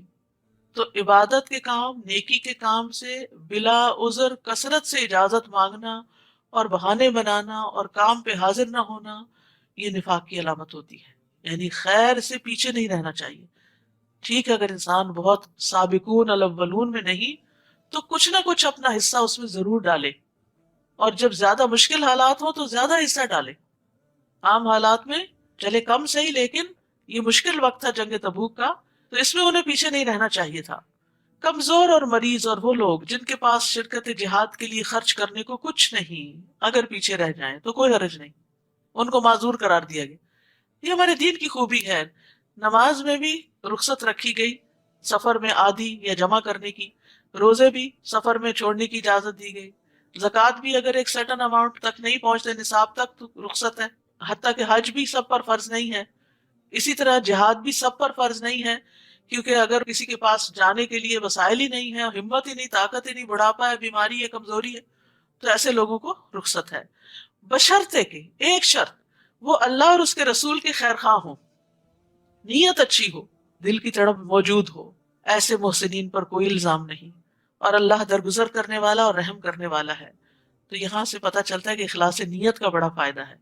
آپ صلی اللہ علیہ وسلم نے فرمایا کچھ لوگ مدینہ میں ہمارے پیچھے رہ گئے ہیں، لیکن ہم کسی بھی گھاٹی یا وادی میں چلیں وہ ثواب میں ہمارے ساتھ ہیں، ان کو صرف عذر نے روک رکھا ہے۔ تو یاد رکھیے دل کی تڑپ بڑے کام آتی ہے، نیکیوں کے لیے ارادے کرتے رہا کریں، نیت کر لیا کریں۔ نبی صلی اللہ علیہ وسلم نے فرمایا جو شخص حج کے ارادے سے نکلے اور راستے میں موت آ جائے تو اللہ اس کے لیے قیامت کے دن تک حج کرنے والے کا ثواب لکھ دے گا، اسی طرح عمرے کا، اسی طرح جہاد کا۔ اور نہ ہی ان لوگوں پر کچھ الزام ہے جو آپ کے پاس آئے کہ آپ انہیں سواری دے دیں، آپ نے کہا میرے پاس تمہارے لیے سواری کا کوئی بندوبست نہیں، تو وہ واپس چلے گئے اور اس غم سے ان کی آنکھیں اشک بار تھی، رو رہے تھے کہ ان کے پاس خرچ کرنے کو کچھ نہیں، وہ سواری کا انتظام نہیں کر سکتے، اس لیے وہ پیچھے رہ گئے۔ تو مخلص صحابہ پیچھے رہنے پہ روتے تھے اور منافقین جانے پہ روتے تھے۔ تو ہم اپنا بھی جائزہ لیں کہ کسی نیکی کے کام سے محروم ہونے پر ہمیں کبھی رونا آیا؟ الزام تو ان لوگوں پر ہے جو غنی ہونے کے باوجود آپ سے رخصت مانگتے ہیں، انہوں نے پیچھے رہ جانے والیوں کے ساتھ شامل ہونا پسند کیا اور اللہ نے ان کے دلوں پر مہر لگا دی، لہٰذا اب یہ کچھ نہیں جانتے۔ انما السبیل علی الذین یستأذنونک وهم اغنیاء رضوا بان یکونوا مع الخوالف وطبع اللہ علی قلوبہم فهم لا یعلمون۔ وآخر دعوانا ان الحمد للہ رب العالمین۔ سبحانک اللہم وبحمدک اشہد ان لا الہ الا انت استغفرک واتوب الیک۔ السلام علیکم ورحمۃ اللہ وبرکاتہ۔